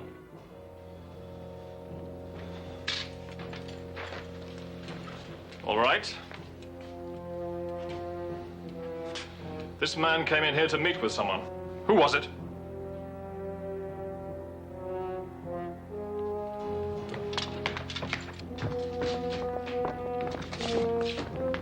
Your name, sir? Warren. Philip Warren, sir. To whom did the other glass belong, Mr. Warren? To a friend. He's gone now, sir. Perhaps that friend left you with a message. I'm afraid I don't know what you mean, sir. Search it.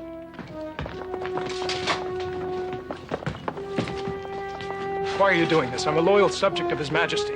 Find nothing. You were free to go. Take it out! Stop! Stop him! Stop him!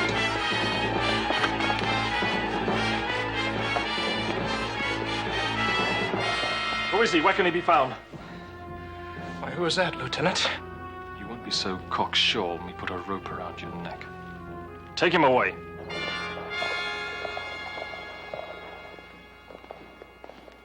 I must say I admire your enthusiasm for the cause, but it happens as President of the Congress, I must warn you to restrain yourself.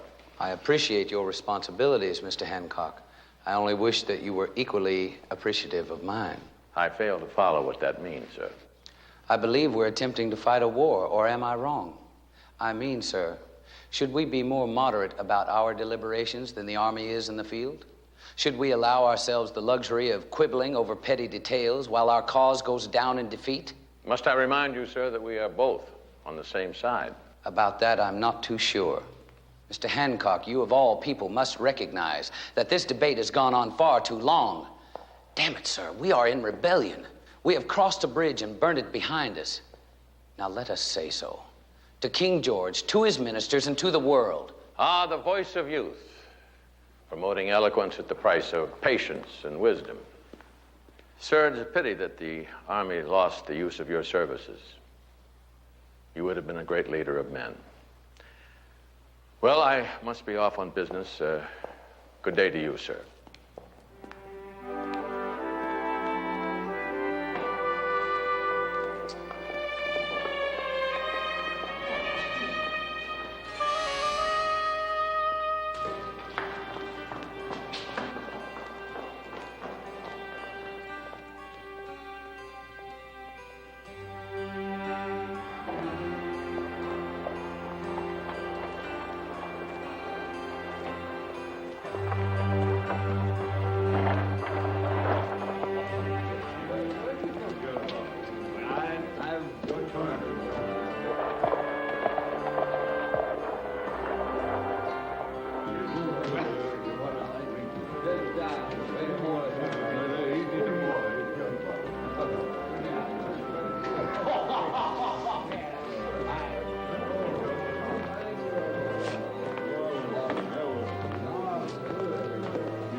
You're the pretty one.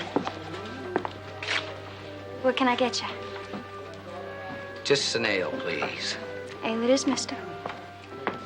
A tankard, Billy, and be quick about it.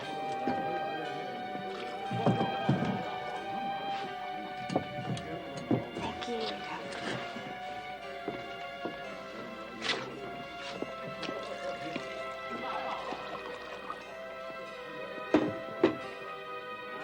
Baby, love. That'll be 6 pence. What would you say this would purchase? A whole lot of women, love. A whole lot.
What do you mean she lost it? Well, it's not my fault, sir. All I know is she was drunk as a sot this morning. Go back and look again, you fool, you damn fool. Seth.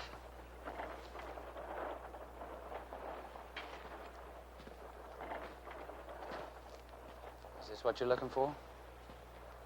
Judson. You hate Washington that much? Yes. And you have every reason to also, Judson. Look at you. A cripple. But not an assassin. It's the only way, Judson. Join us. These fools can't possibly win. Right now, right this minute, British warships with troops are cruising the Carolinas. They're going to land and attack. And this rebellion will be snuffed out. And without Washington, in half the time. So that's the way you see it then, Seth? We're plantation owners, Judson. Our wealth, our position, our system of labor depends on the king's rule. Washington is an arrogant fool, and he must be stopped. Does your wife know? Peggy, of course not. She's a woman. She has no sense of these matters. Thank God for that. Are you with us? With you? For Peggy's sake, I'll give you exactly 1 hour before I denounce you.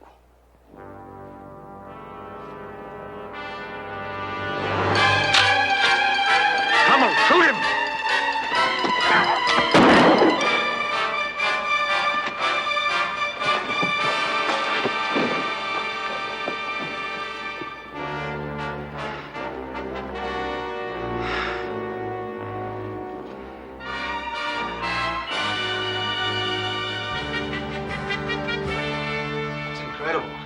Incredible.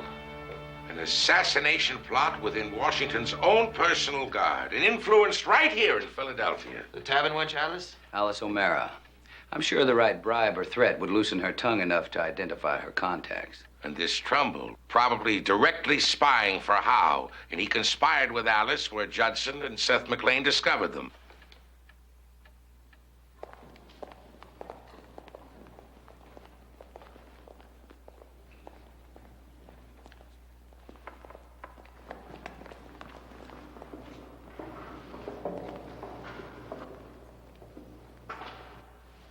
Peggy, I'm sorry about There's nothing for us to say to each other, Judson.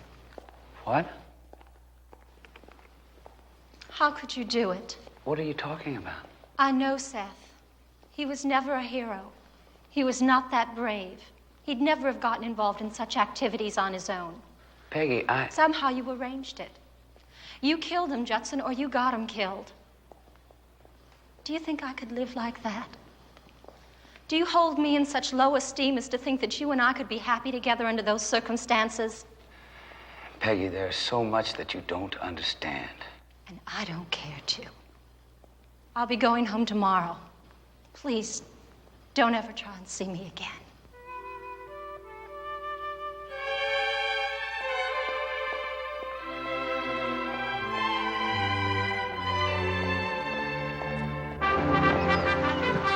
Well, gentlemen, today we have the honor of the presence of a minister of King George, recently arrived from London, His Grace the Duke of Kentland. This is from your father. He wrote it in December of 1754. His name is Amberley. James Amberley. Read it.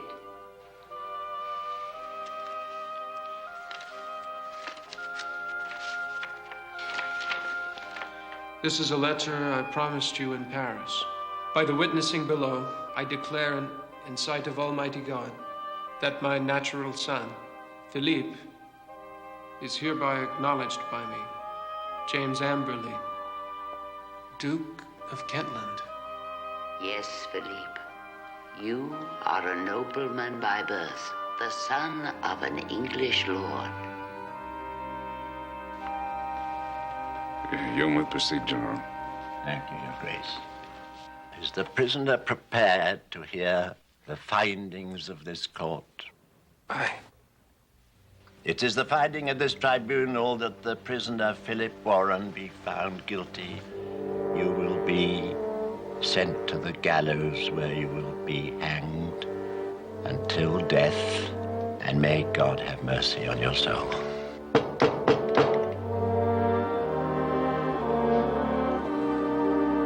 Tell you about that lad today. Fine-looking chap. A rebel spy nonetheless, Your Grace. Yes, I know. Such a waste. The whole affair with the colonies is a terrible tragedy. For all of us. Yes, well, I'm only a soldier. I leave politics to the politicians and just obey orders. I know, General, I know. By the way, what are these things? Oh, personal effects that we found on the poor boy.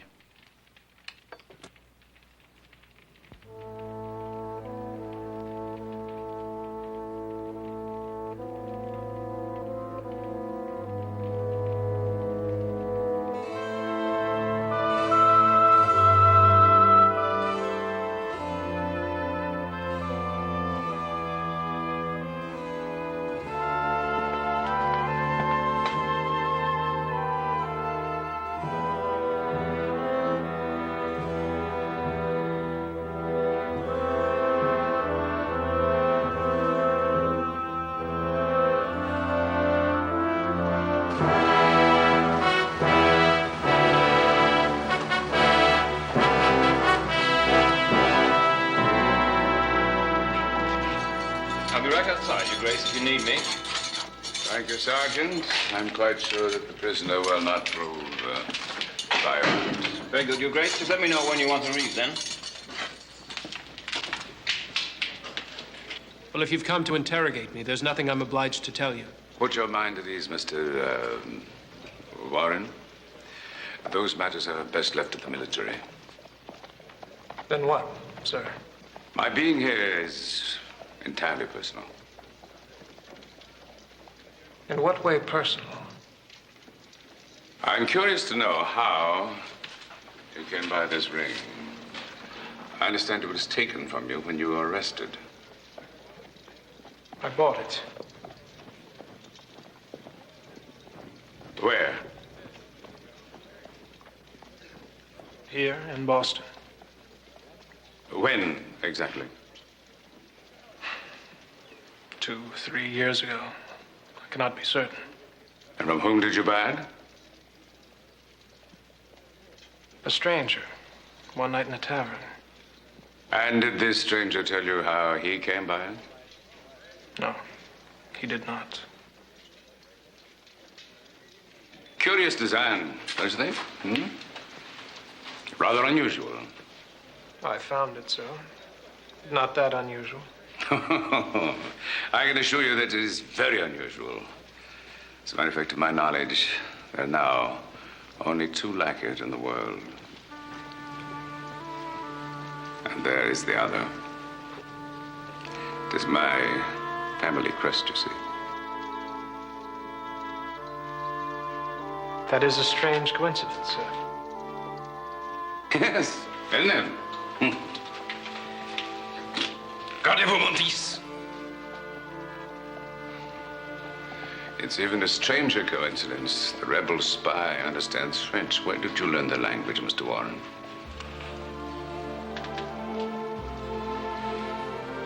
Many years ago, in Paris, I was in love with an actress named Marie Charbonneau. But we had a natural son. Bastard, you mean? Bastard, if you will. His name was Philip, too. Coincidences multiplied, do they not? Mr. Philip Warren, I ask you on your honor and on your life, are you my son? And if I were? Under the circumstances. Your Grace, what difference would it make to either of us? If I were your son, your bastard, would it not distress you to watch me hang tomorrow? It would distress me to see you die in any case. But if you were my son, it's possible you might not hang. If in fact, sir, you could save my life, how could you possibly trust my answer? Philip, if you are Philip, don't go to your death and leave an old man to wander to his grave without knowing. For God's sake, have done with this fencing and tell me, are you my son? The name given me at birth was Philippe Charbonneau, the only son to Marie Charbonneau.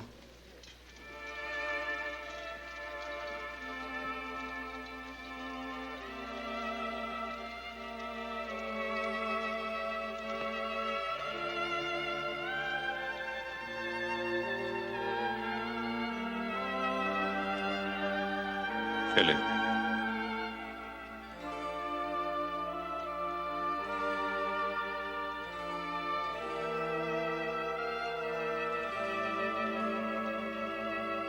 Father.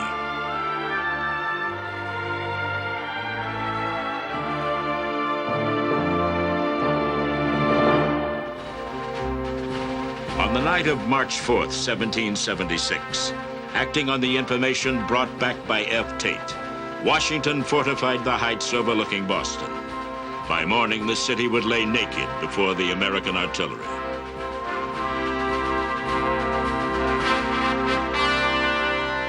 With all due respect, Your Grace, the fellow's a rebel, a spy. He's been convicted in constitutional court. I have no authority, not even inclination, to reverse the verdict. True, General, but you do have some discretion as to when the sentence is carried out. I don't quite understand what you mean. Postpone the execution until I can communicate with His Majesty. I can assure you that given time, the king will resolve your little dilemma. The king? I must say, sir, I don't understand your interest in this fellow. I mean, if you would care to enlighten me. It is hardly your concern, sir. It's an entirely personal matter. I ask you once again, postpone the execution until I can contact London. Excuse me, General. Hell to you, I told you not to disturb me. It's the rebels, General. What? They fortified Dorchester Heights with heavy artillery. The rebels? Oh, God, if this is true, we're ruined. I must go at once. General! No, I'm sorry. This will have to wait. Come along, my boy. The British were stunned. The mere presence of Washington's cannon on Dorchester Heights meant that Boston could not be held. It also provided F. Tate a chance to try and rescue Philip.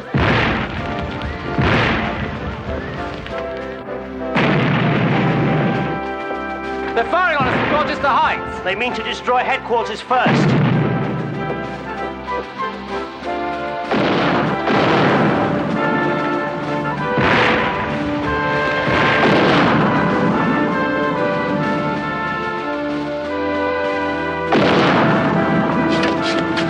The Americans have put cannon on Dorchester.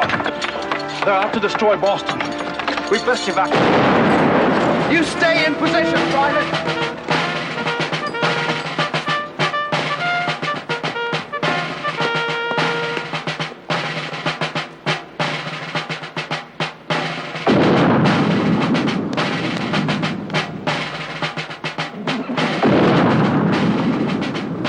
I have orders to evacuate the prisoner.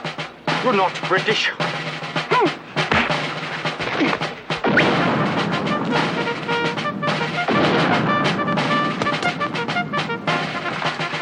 I should have known to keep my mouth shut.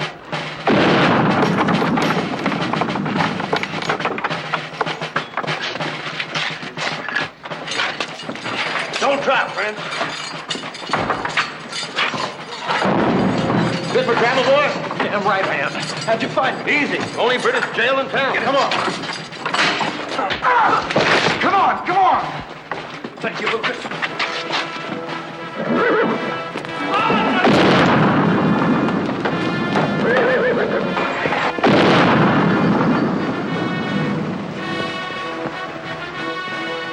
He's with us, too. Remember Royal Rothman? Certainly do, Royal. F, how are we going to get out of town? We're going back in style. What does that mean? Them Ticonderoga cannon on Dorchester Heights right now. Be right natural old Billy Howard would want to blabber over it. They're still acting like a bunch of blooming crazies back there. Howdy, Captain. Green, you mean you were the diversion? Yes, sir, and a grand time it was, too, sir. Can we get out of here? Now? He does make sense. Mount up. Ain't none of them done nothing like this before. Neither have I.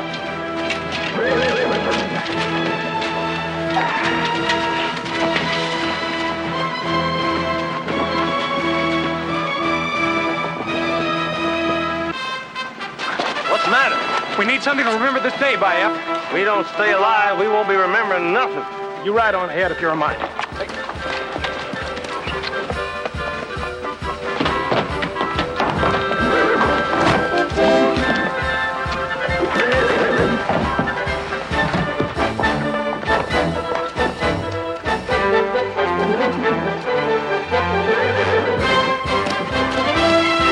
God protect you, my son.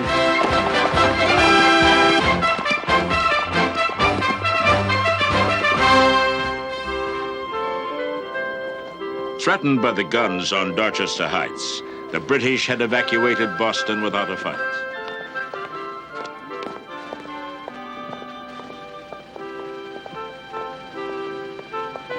The following month, Washington began to move the army south to prepare for an expected attack on New York.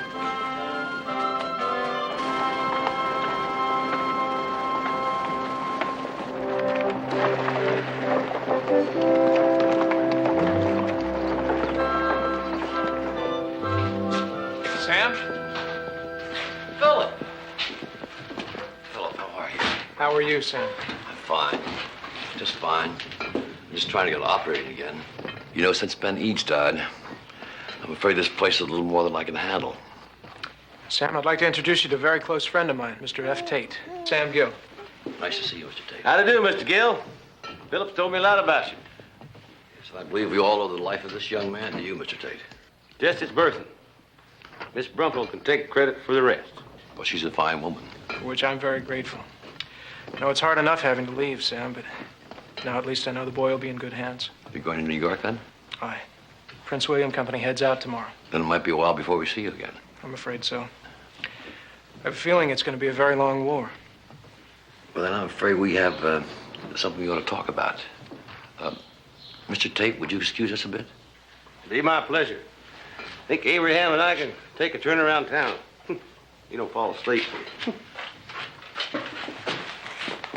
Come on, boy. Let you know how to drink.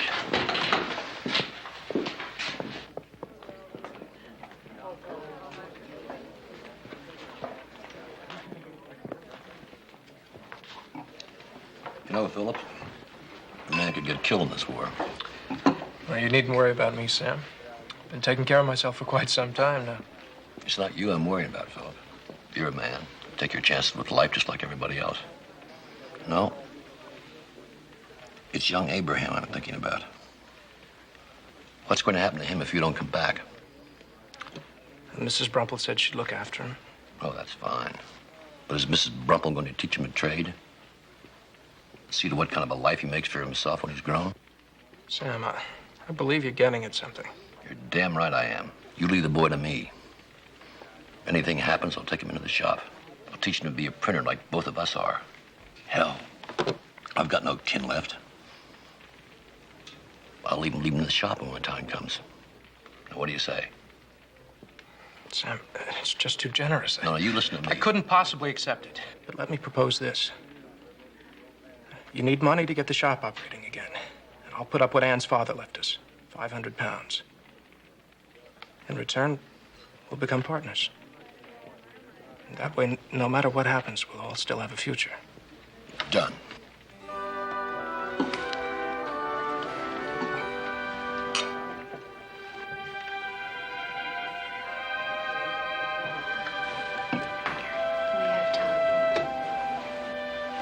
New face in town. Right pretty, too. Sam, if you'll excuse me, I'll be back in just a minute. Oh, you know the young lady, then? More or less. And in spite of the British blockade, the voyage from Virginia was most uneventful. I didn't even realize. Excuse me, ladies. Forgive me for intruding, but I believe we've met before. That's hardly possible, Captain... Kent, ma'am. Captain Philip Kent. As I was saying, Captain Kent, it's hardly possible that you could know my niece since she just arrived from Virginia this very day. If you'll excuse me, ma'am, we met some time ago in Philadelphia. Under circumstances which caused me grave concern for the lady's well-being. I merely wish to pay my respects and to express my relief that she is well. Thank you for your concern, Captain Kent, and for your help at the time. But I deeply appreciate it if we did not pursue the matter any further. Your servant, ma'am. Shall we go, Aunt Agnes? As you wish, Peggy.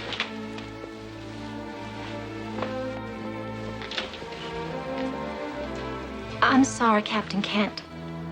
You saved my life, for which I'm grateful. But please try to understand. Goodbye.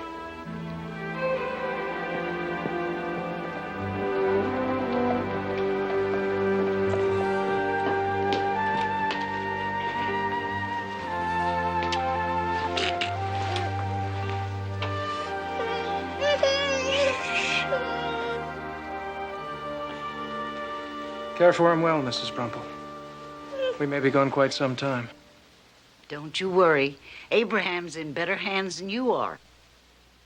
Well, I'll take that kind of personal, man. You were meant to, F. Tate. Well, go on, you two. And God go with you.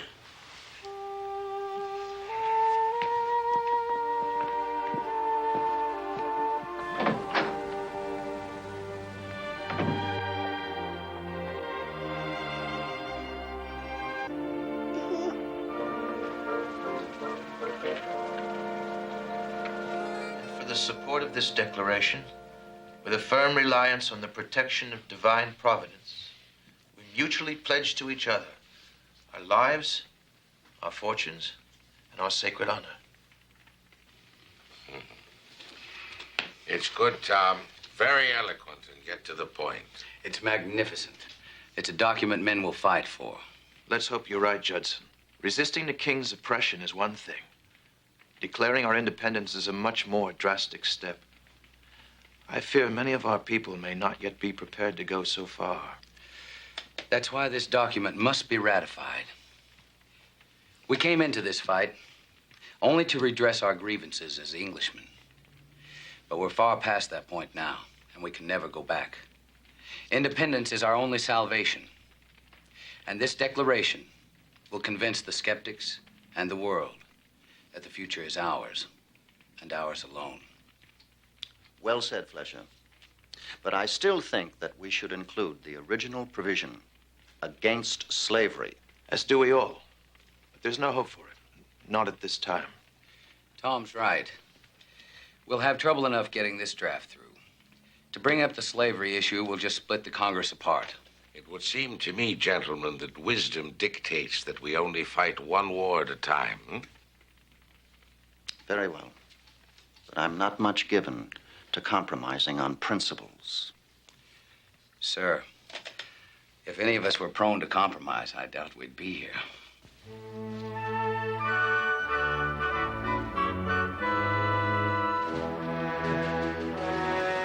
The months that followed the signing of the Declaration of Independence were a disaster for Washington's army. Ill-trained, ill-equipped, and badly led, it retreated constantly before the advancing British.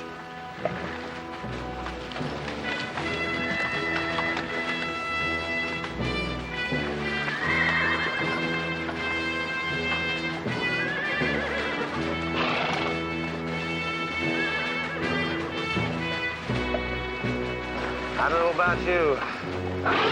I'm sure getting tired of all this advancing backwards. I'm no general. This ain't my idea how to win a war. Or mine. Or General Washington's either, I don't suppose. We're just not ready to fight them yet, F. The General's buying time. Maybe. But we're paying a high price for it. We lost 1/3 of our men already. True, but still we're better off than most. Yeah. But for how long? If I knew the answer to that, F, I guess I'd be running this army. Best be moving out. All right, men, move on. I tell you, Dr. Franklin, this whole business is insane. While we sit in there quibbling, we're losing the war. And what will all the arguments about politics and money and states' rights amount to if we do lose? Well, that is the price we pay for freedom. The right to disagree. But you're right, though. Our members, unfortunately, lack a sense of fitness in these matters. There'll be ample time to fight among ourselves after we've won. But unfortunately, it is beyond even my wisdom as to how to resolve these petty disputes. It is also, unfortunately, beyond your concern, since you're off to France shortly. It was insisted that I go. And a good choice, too, sir. If anyone can help us with the French, it most certainly is you. But for this leg of mine, I'd go back into the army. Would that we all could, were I younger. But enough for now. Tomorrow we'll be back in there trying again, huh? I don't know about you, Dr. Franklin, but I'm very much in need of a drink. Would you care to join me?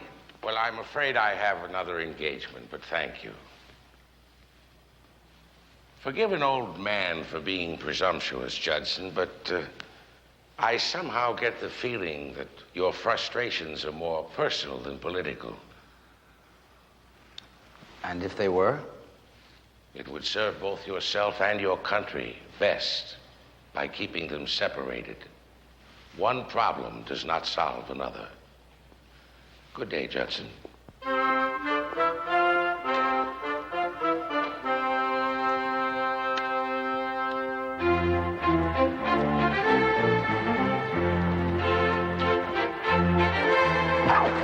Sorry, sir.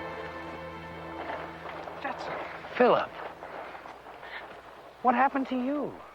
I was wounded by a redcoat bayonet. Colonel Knox sent me here to handle the paperwork with Congress until I'm fit for action again. You were better off in the field. This place is a real rat's nest. That bad? Worse. But what are we standing here talking for? This calls for an ale. So F and the boys, what's left of them anyway, as well as they can be considering. The last few months have been very hard.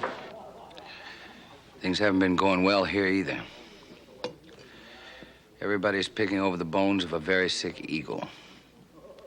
Things were better in Boston. We all had such high hopes for a short war. Aye. Those were good days, Judson. I miss Boston. And my son. But the last time I spent there, I happened on a strange coincidence. What was that? Do you remember my telling you of a girl I met here in Philadelphia? The one I saved from thugs? What about her? Well, I saw her again my last day in Boston. She had just arrived from Virginia by sea. Go on. Well, I saw her in a tavern. She was with another woman, an aunt, I believe. So I introduced myself. But the strangest thing happened. She acted as though she didn't want to be reminded at all of how or when we met. And then she left rather abruptly, too. Did you happen to find out this lady's name? I think her aunt called her Peggy. I was really quite taken with her. She's a very beautiful girl. But then most women are in her condition. At least Anne was. What do you mean? She was pregnant.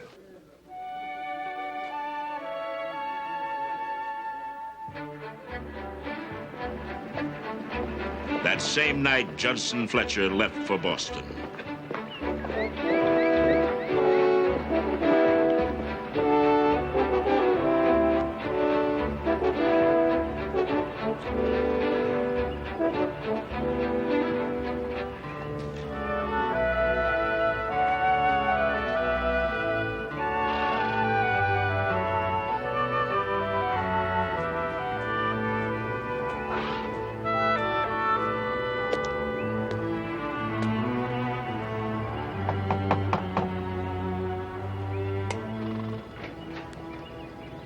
Is this the Harris home?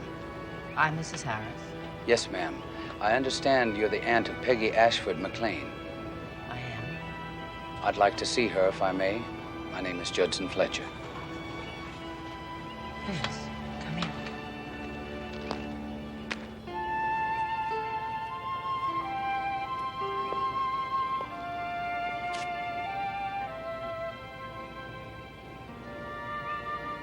Judson. How did you ever manage to find me? By chance, Peggy. By the kindness of fate.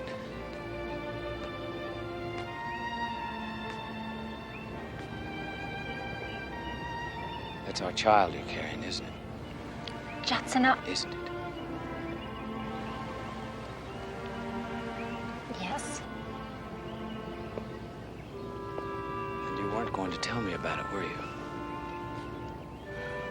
I was confused and upset. After what happened in Philadelphia, what I said to you, I found letters in his belongings. Seth was a traitor, and you tried to tell me. That's past. It's best forgotten. Tell me what's in the present for us. What's in the future. Tell me what you feel. Oh, Judson.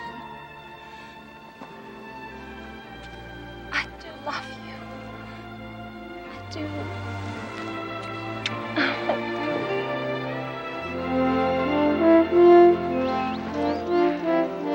I have to say, Mr. Adams, it's just not enough. I've been with the Army since the start at Lexington. I tell you, the men can't take much more. It's not just the lack of pay or supplies, but more the feeling that nobody else cares, that they are the only ones making any sacrifices for our freedom. I know, Philip.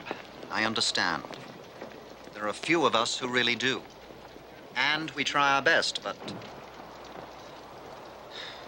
It pains me to say this, Philip, but I am, by nature, not a popular man. I sometimes feel I do our cause more harm than good. No, sir. Nothing could be more untrue. For without you, sir, I fear we would all be lost. Mr. Adams, would you excuse me a moment? Oh. Gilles? Gilles, c'est toi vraiment? Ah, c'est moi, Philippe. Philippe? Philippe Charbonneau! Croyez-vous ça, capitaine? Rien de moi? Est-ce que l'entraînement au coche des données t'a servi à quelque chose? Oh, si je suis encore en vie, c'est grâce à cet entraînement. But excuse me, I'm forgetting my manners. May I present a very important member of our Congress, Mr. John Adams of Massachusetts. This is a very close friend of mine, Marie-Joseph Polive-Roche Gilbert de Montier, the Marquis de Lafayette. It is an honor, sir.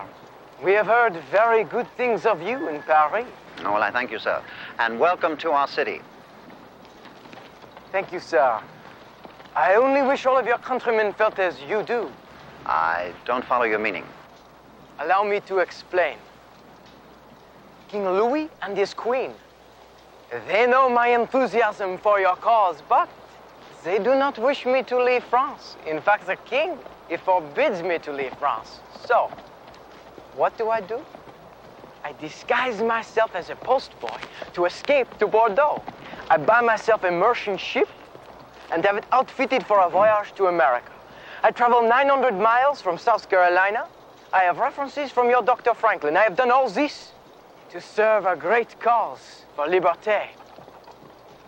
And I am coldly asked to wait outside on the walk. Wait, who asked you to wait, Jules?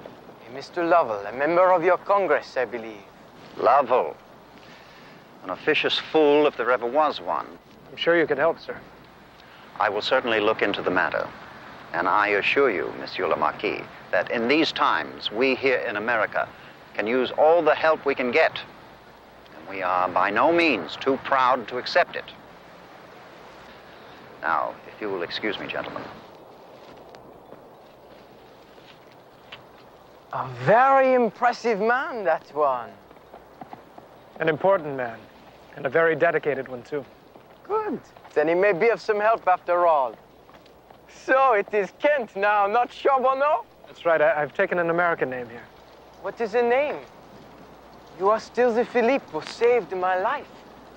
That day on the road near Chavagnac. Aye, Chavagnac.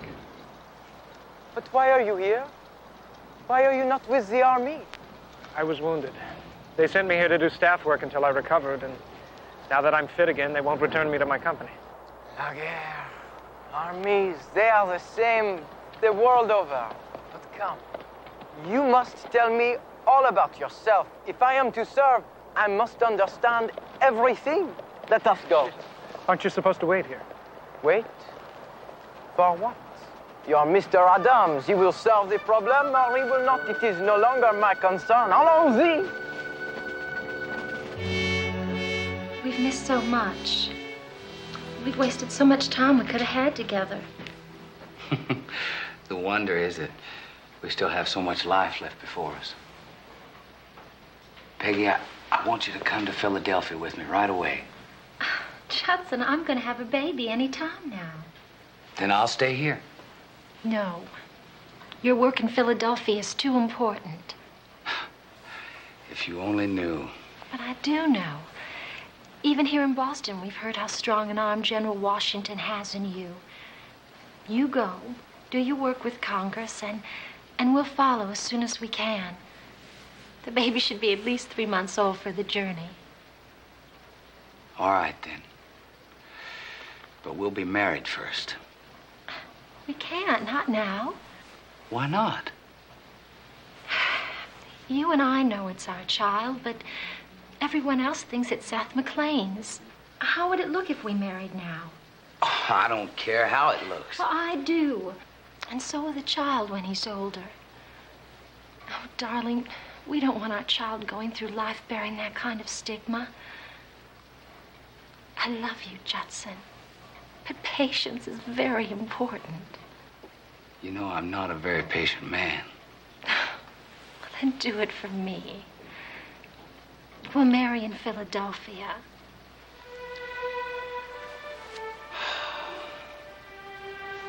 Peggy, I love you. And if that's what you want, I'll wait.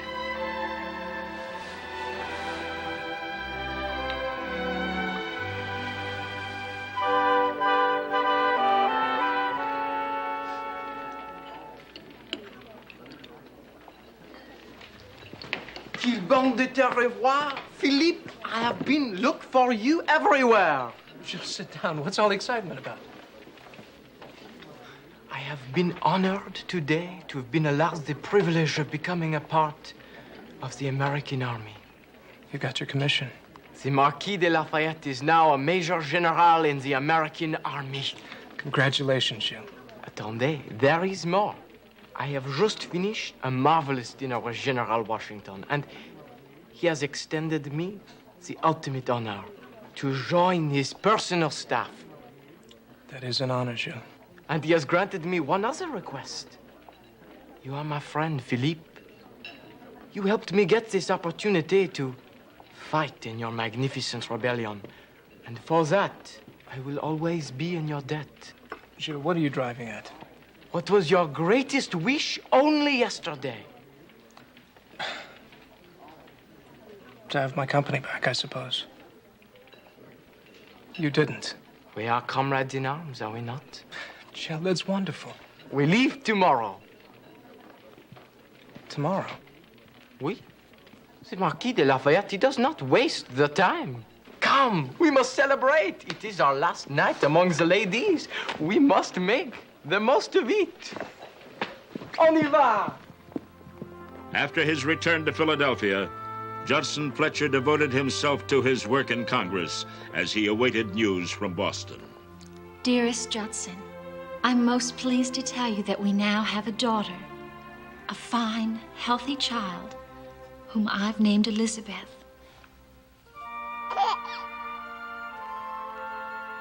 Everything is well with all of us here, and in the spring we should be able to come to you at last in Philadelphia.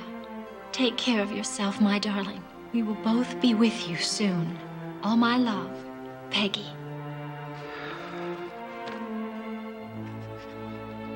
My dearest Peggy, the situation here in Philadelphia gets worse by the day. Considering conditions in the countryside, the trip would be most dangerous. In addition, the city could fall to the British at any time now. Much as I long to see you and Elizabeth, I'm happier at the thought of you both safe in Boston until such time as the situation improves. Until then, we will both have to be content with the knowledge that our love will survive this separation, as it has everything else. Your Judson.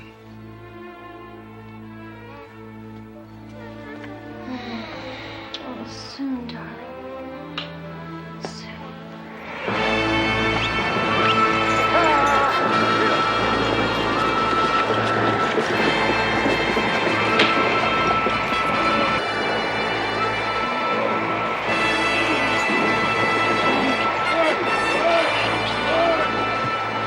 After an inconclusive series of maneuvers across New Jersey and eastern Pennsylvania, Washington was beaten at Brandywine in September and at Germantown in October. Philadelphia fell to the British, who had occupied New York the year before. In December, the exhausted army took refuge at Valley Forge. It was to prove to be a long, cold winter.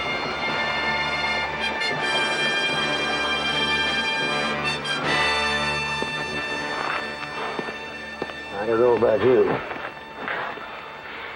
but I joined up to fight, not to freeze to death or starve. I don't know how much longer we can hold out here. As long as we have to, I suppose.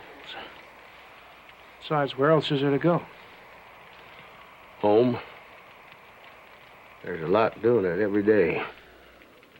It's desertion, F. So is dying of fever, of starvation. Somebody sure sounds mad out there. Guess we better see who it is. Might as well. Ain't much colder out there anyway. The extent of our desperation. What we've seen so far is distressing and unbelievable filth, General. Conditions here are beyond belief. Corrective measures must be taken, and swiftly. Corrective measures, sir. Why don't you gentlemen in Congress take some corrective measures? Why don't you hire honest teamsters instead of cheats who drain the brine from the salt pork barrels to lighten the load and deliver us rotten meat? And why can't you find men to draw accurate maps? You know that half the supplies we're sent never arrive because the drivers get lost for want of proper directions. And they finally dump the grain sacks, and my men are starving. Yes, your criticisms are fully merited. The Congress is aware. I don't give a damn if they're aware. I want to know what's being done to change things. Even the congressman himself. F. Philip. Been a long time. Here's politics agree with you, Judson. It looks awfully good to me, F. What do you think? Bad as a cat, twice as sassy. More than I can say for the both of you. You both look like hell.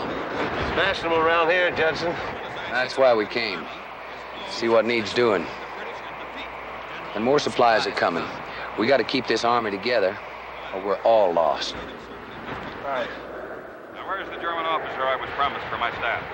Baron von Steuben is having his credentials examined by one of our committee. You're the devil with your committees. I've heard his credentials are more than satisfactory, they're eminent. Now, I want him in this camp with suitable rank and ready to assist me. I need someone to teach these men proper military drill. At least they can learn something while they're starving to death. We shall do everything possible to expedite the situation. That winter, the countryside was frequently terrorized by roving bands of Tory irregulars. One of these bands was led by John Waverley, whose hatred for Judson Fletcher had turned him into a fanatical Tory.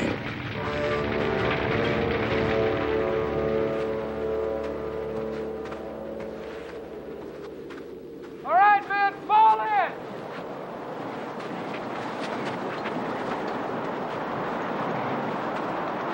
Attention!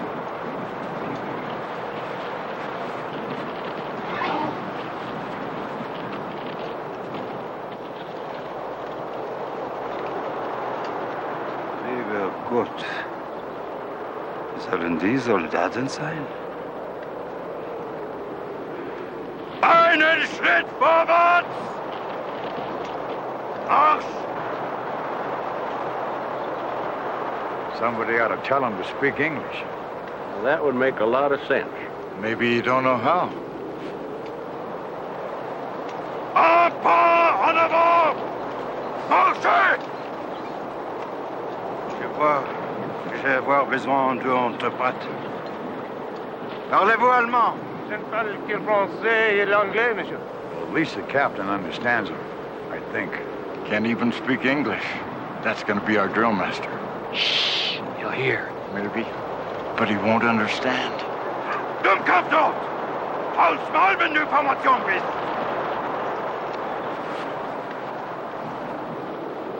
Dites à ce groupe à dépouillons et Léon que je suis leur maître d'entraînement et que c'est moi qui vais les entraîneurs. Si c'est toutefois possible, ce dont je doute fort. Car je trouve que tout ici est impossible. Ça me sent sans espoir, je le crains. Men, the general wants me to tell you that he is going to undertake your training personally. Nous commençons par l'entraînement au mousquet. The first thing the general wants to see you do is the drill for loading and firing your musket. Ready? Step 1. 2. 3. 4. 5. 6. 17. 18. 19. 20.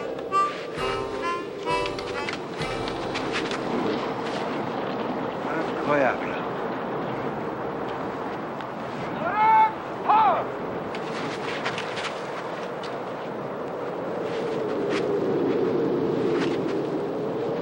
Je ne m'achevoue de ma vie.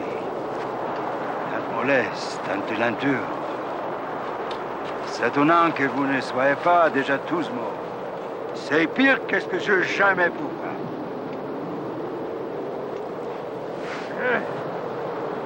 All right. The general wishes me to inform you that in his opinion, that was the most slovenly, time-consuming drill he has ever seen. Nous le pourrons. In any part of the world. De ma vie entière. In his entire life. Nous allons faire l'entraînement au mousquet en 10 temps. Je vais vous montrer. All right, men, listen up. The general wants to introduce you to a new musket drill. It will require only 10 counts instead of 20. 10 count. Knock them red coats off in half the time. Man, he ain't getting off his horse. He can't do that. He's a general. He's doing it. Also! Attention! Eins! Zwei! Drei! Vier! Fünf! Sechs! Sieben! Acht!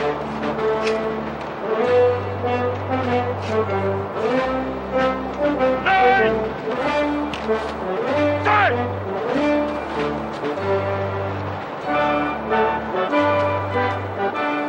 Damn, he did it in half the time. Also, komm.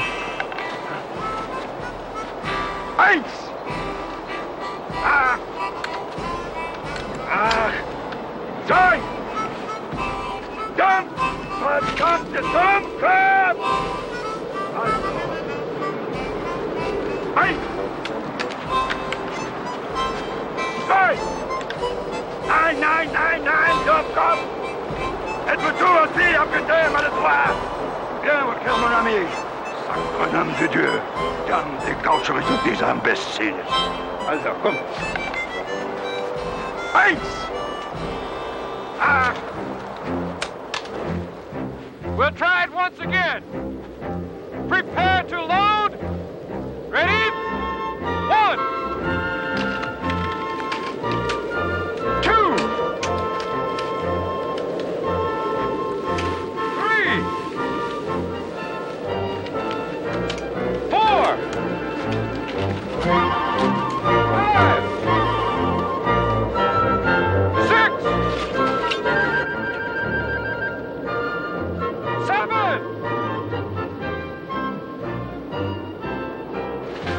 8, 9,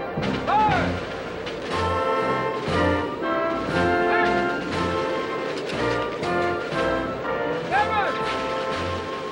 8,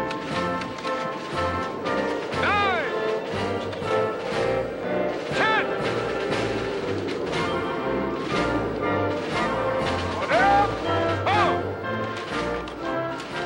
Musket drill, new marching formations which would allow the regiments to enter or retreat from a battle zone in an orderly fashion, bayonet drill and discipline were all introduced by Baron von Steuben.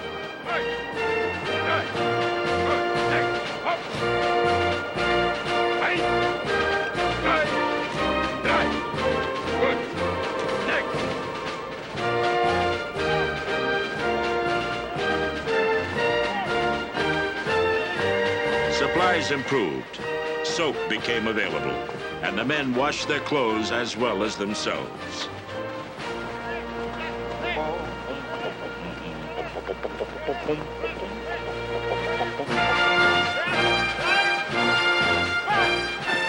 Although they did not know it at the time, this was the real birth of the American Army, which was ultimately to win the war.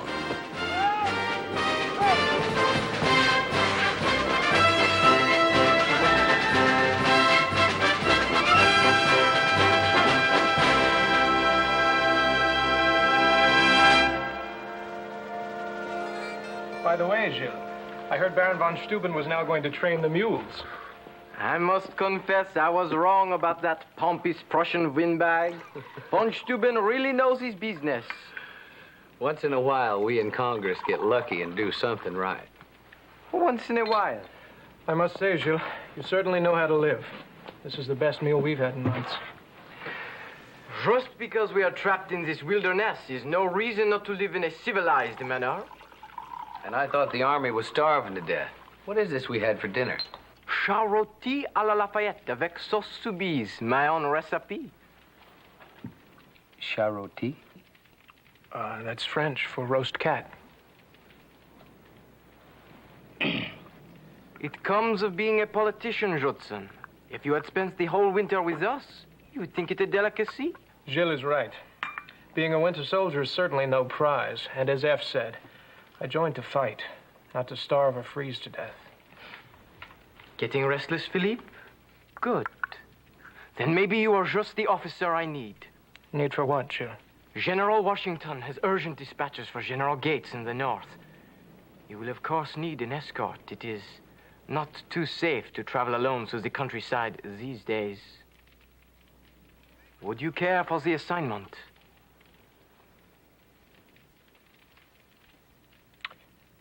Would make for a change. How many men do you suppose we'd need? Yourself and 10 men. Make it an even dozen. I'd like to go along, too. Oh, wait a minute, Judson. That's preposterous. You're a civilian, and besides, your leg. It doesn't take a genius to realize you don't need 2 good legs to ride something with 4. And, General, would you remind the mere captain not to argue with a rather important member of Congress? It's definitely not politic. Philippe, I'm afraid you have little choice.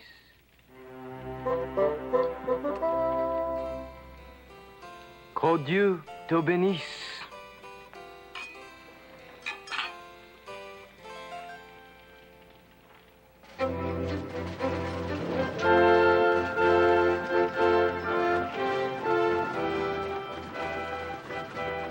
Anyway, Judson, listen to me.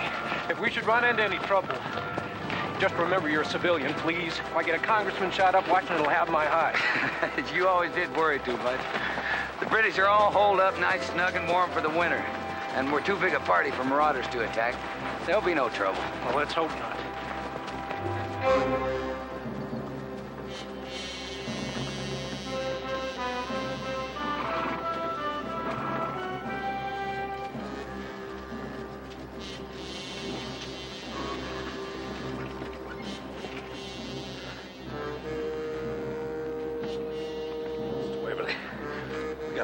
Patrol just the other side of that ridge. They see you? No, not a chance. They were moving the other direction. That's curious. Maybe I better go have a look for myself. Y'all stay here. Show me.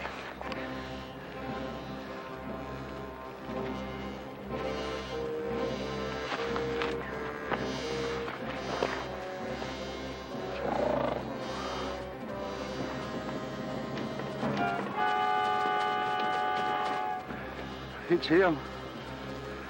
I got him. What you gonna do? Send that devil Judson Fletcher to hell. I finally got him. Give me a musket. Just a crazy thing like that. There are too many of them for us. I don't care about the rest of them. All I want is one shot. Just one shot. All you do is warn them and get us killed in the bargain.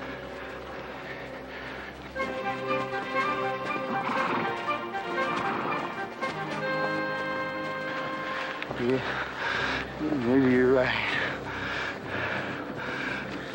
We'll follow them till they make camp for the night.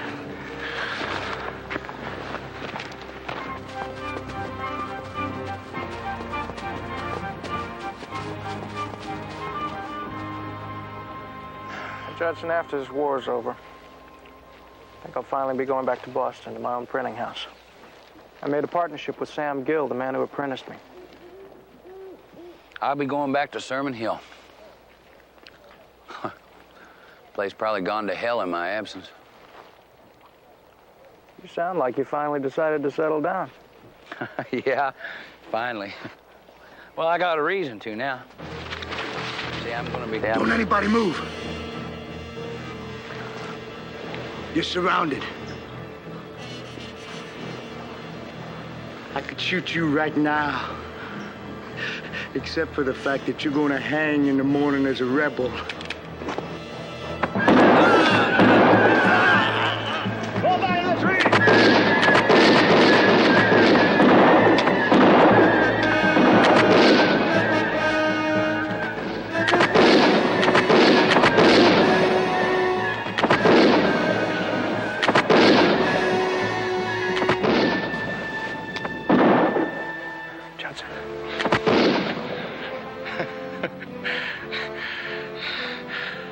Just when everything was going right. For the first time. Philip. Tell her I loved her. Very much.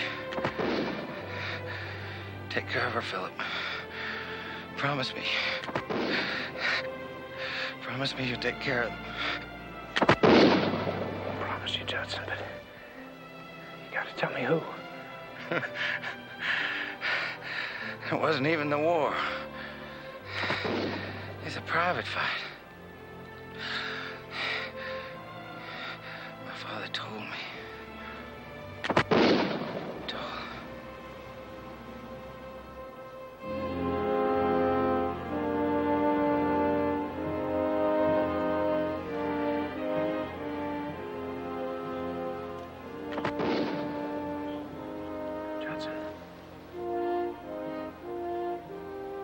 Not anything much more you can do for him now.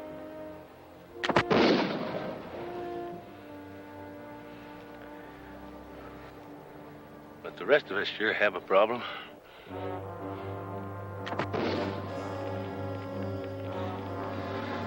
They've got us all bottled up in here.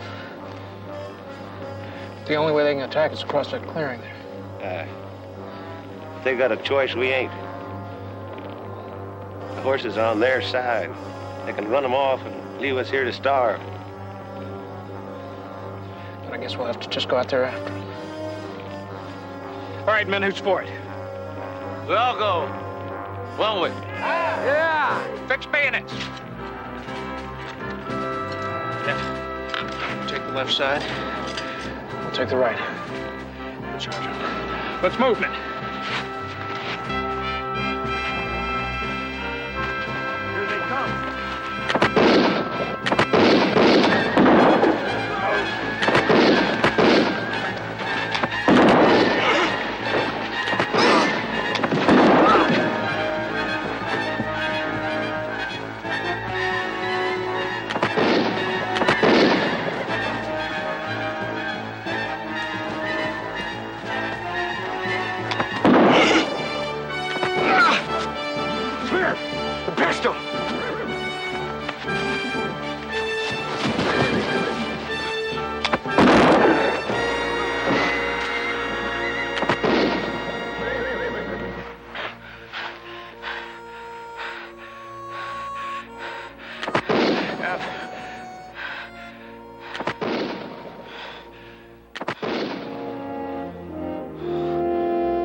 All right, lad, hold this in your mouth. When I tell you to bite down, bite down.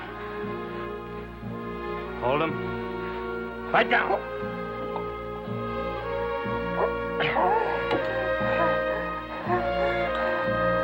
Hold on.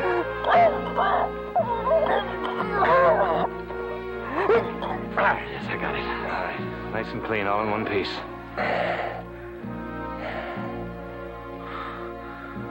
His leg permanently crippled by his wound, Philip Kent was discharged from the army and sent home. He would be unable to continue to serve the cause of liberty.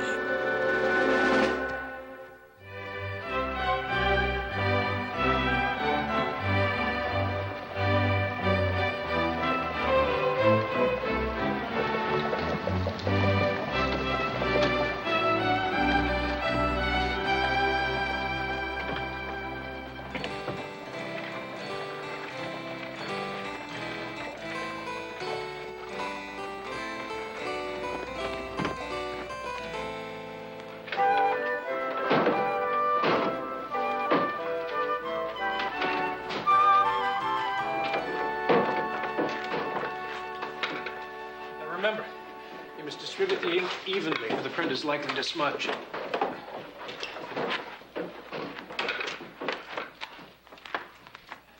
Philippe! Gilles, what brings you to Boston? I sail for France tomorrow, but I had to see you before I left. You're going home? Oui. On a mission.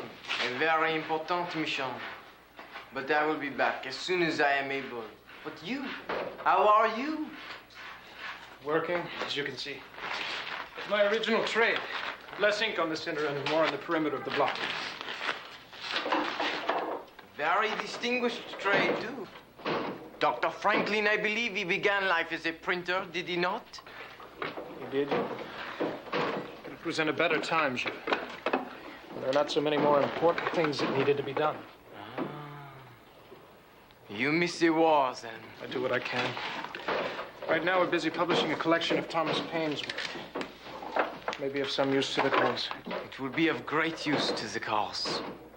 But why are we standing here like this? I wish you to take me to your home. I wish to see your son along Let me sea. get my coat.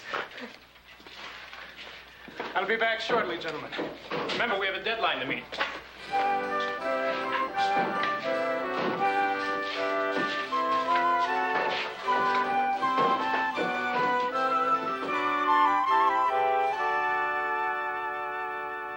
Anyway, Gilles, after Sam Gill died last year, I found myself with Kent and Son, just as I'd always hoped. Except that it's turned out to be an empty accomplishment. I get very little joy from it. Do you also get little joy from your son? He is truly a fine boy. You can be very proud of him. Very proud.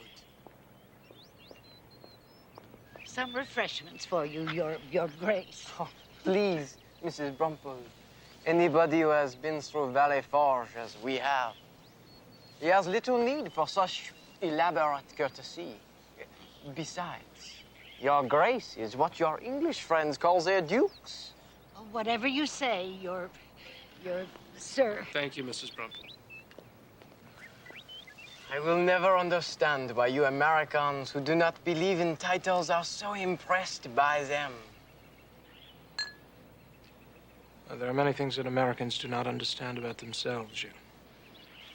And you are such a gloomy one. I have little enough to be happy about. If you have no thought for yourself, have a thought for this child.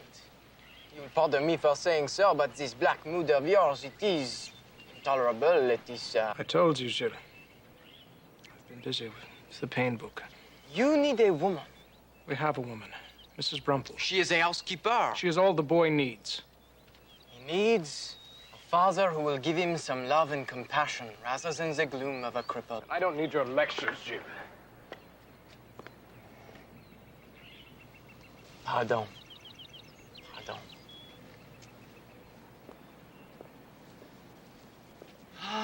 Here I am. It is my final night in America, and I argue with my dearest friend.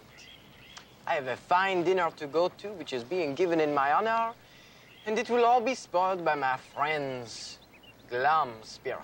I am not trying to ruin your damn supper party. Then you will accompany me this evening. I couldn't possibly, Gilles. I told you I have work. Then you do intend to spoil my last night in America.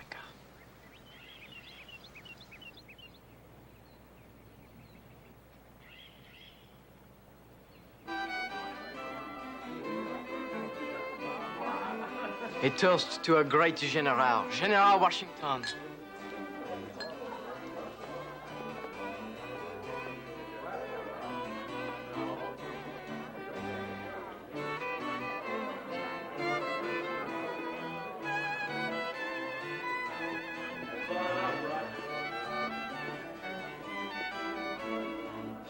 It seems we meet again.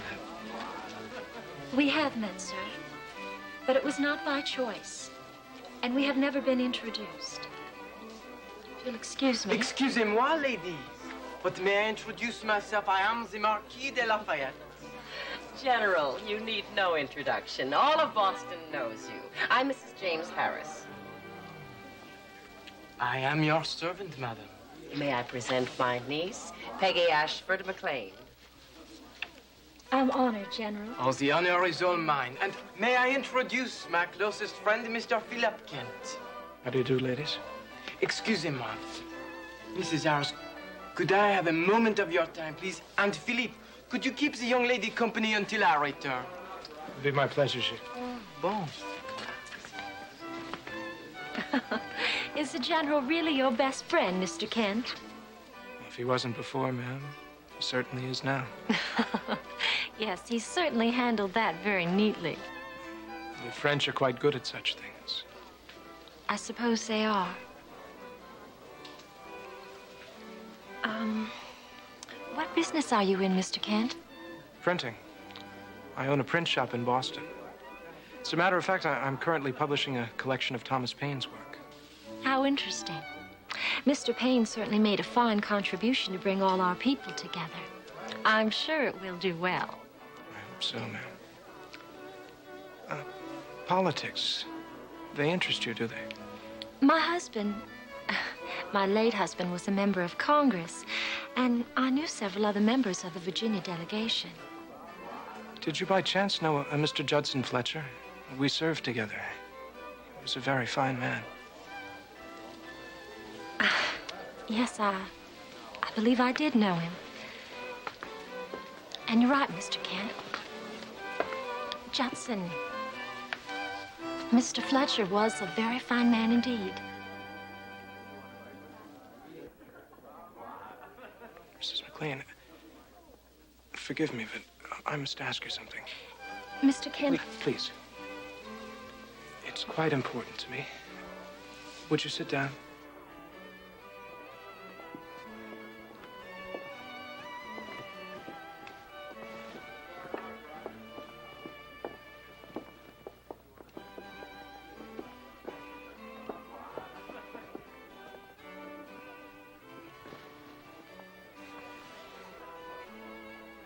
Well?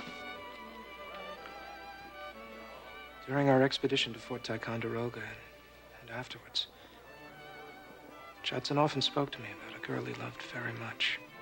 When I first met him, he was in constant despair about her, because he lost her through his own stupidity. But then towards the end, everything changed. He looked forward to a future they would share together. Forgive me for prying, Mrs. McLean, but I must know. Were you that girl? And if I were? Don't fence with me, please. You see, Judson died saving my life. Then you were there when it happened? He died in my arms. Did he suffer much? No. It happened very quickly. But before he died, he asked me to make him a promise. A promise I've never been able to fulfill until now.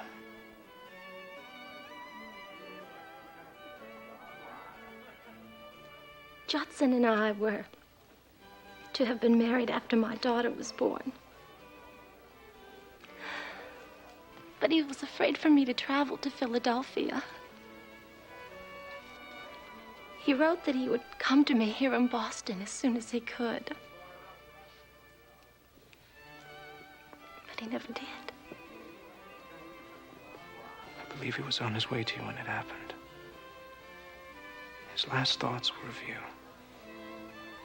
He said to tell her I love her very much. Then he asked me to take care of you. But before he could even tell me your name, it was too late. Mrs. McLean, I'm finally able to fulfill my promise to Judson. If there's anything I can ever do for you, if there's anything you need, you've but to call on me. Yours is a warm and generous heart. I can well understand why you and Judson were such close friends.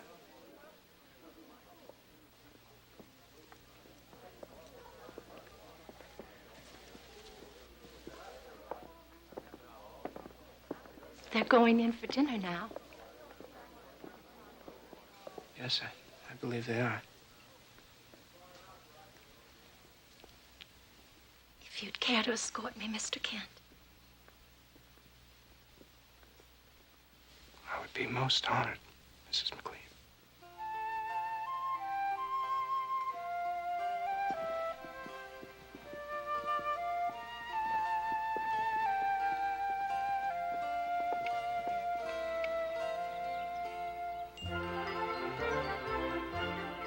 On the 19th of October, 1781, Lord Cornwallis surrendered at Yorktown.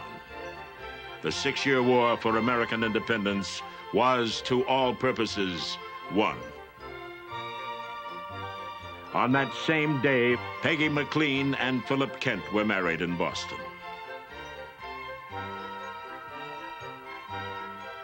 Philip and Peggy's children were destined to grow up with a new nation.